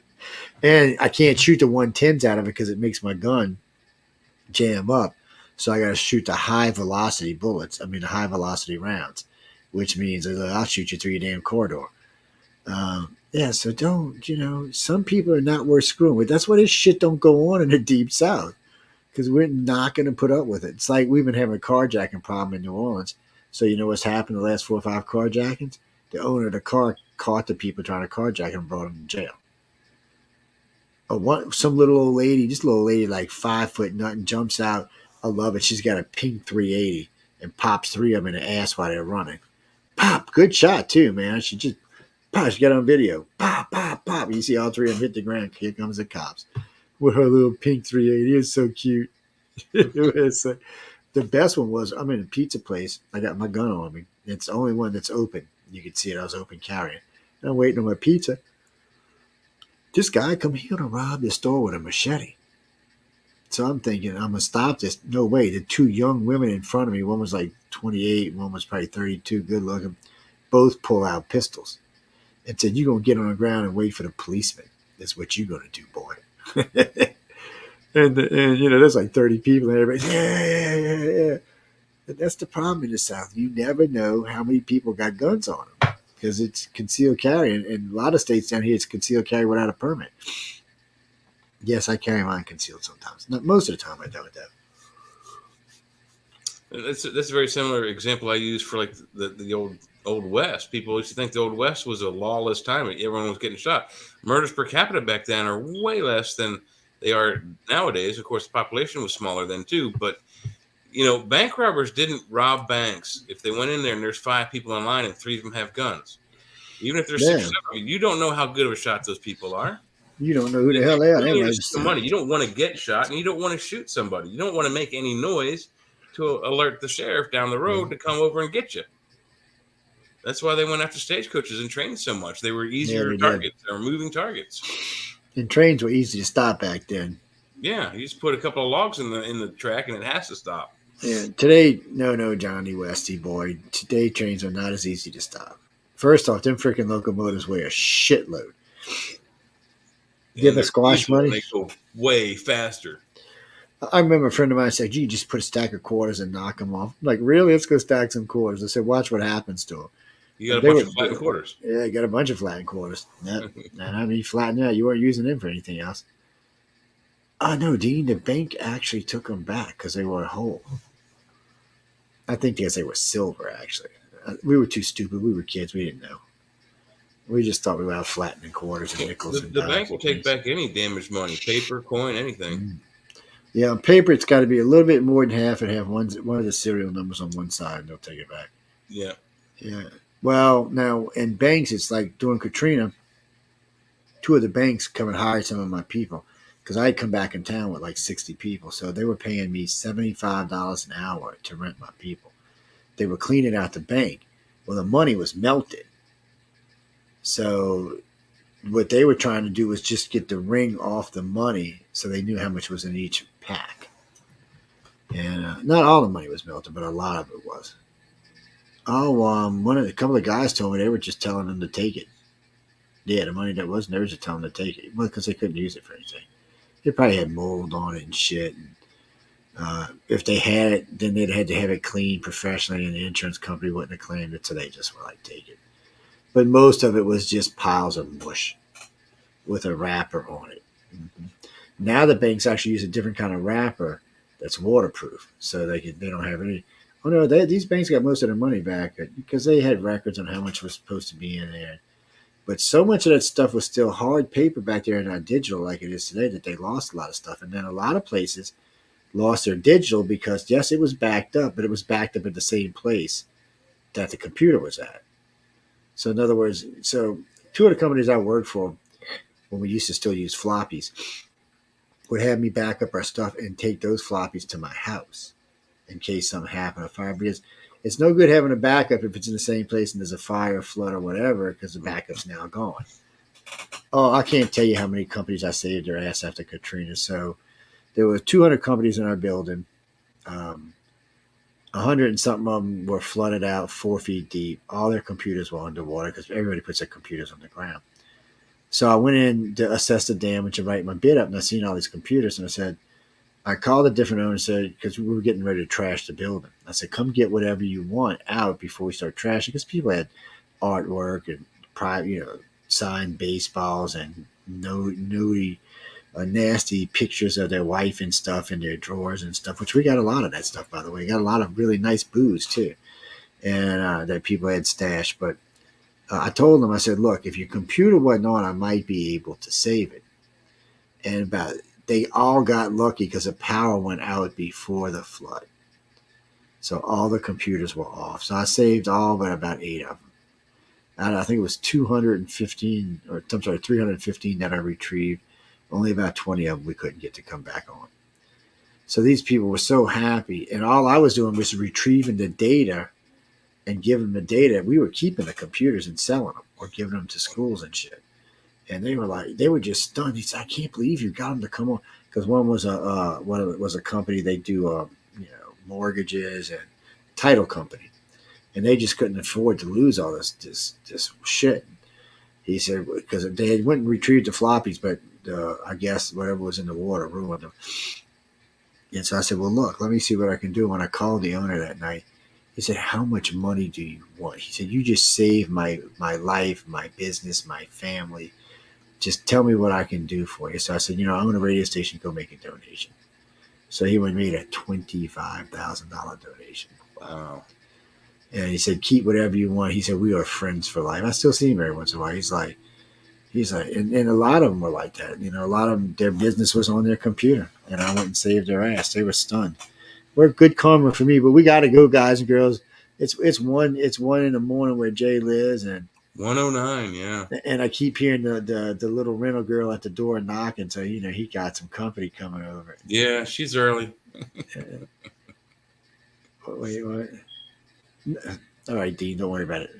If you don't know what a rental girl is, we're not even going there tonight. Okay, we're just not going to go there. No, we're not. Everybody, be sure you check out Echo Chernik. She's a fabulous lady, and she's got fabulous art. So be sure to go check her out. I do consider her a friend, Mark. I really do. The first year I met her, she messed up her foot, and Tom and I had her on each shoulder walking in. We were looking for booze, is what we were doing. And everything in LA closes at midnight, people, so it's a bitch. And so we had a lot of fun. And every year it's a little bit different, but everybody has a lot of fun. Mm-hmm. It's a lot of work.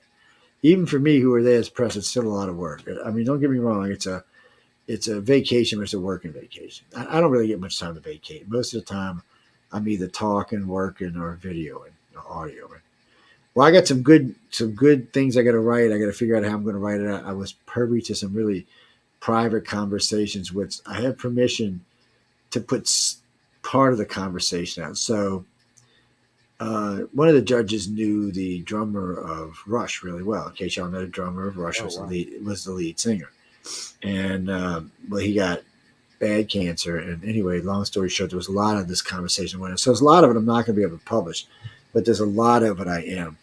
And just hearing them talk about the progression between the two of them was fabulous. So I asked him if it was all right. But there's lots of these conversations with these, like I was talking with, I can't think of his name. He's the one who wrote Pirates of the Caribbean. And so he's an interesting, Tim Powers, he's an interesting character to talk to, and Jody Lanai and all of them. And they worked with other people. It's just a lot of fun. But anyway, we got to get out of here. Y'all go be nice to your mama or your daddy. It's Daddy's Day coming up pretty soon, so be nice to your daddy. 18th. Send me steak. I love that commercial where the girls go, well, you never know what to get for Daddy. And the guy's going, steak. You can't go wrong with steak. Send Daddy steak. Daddy be happy if you send him steak. Anyway, on that note, we got to go, guys. Girls, be sure to get out and vote at the Podcast Awards. You'll get to see more and more of that.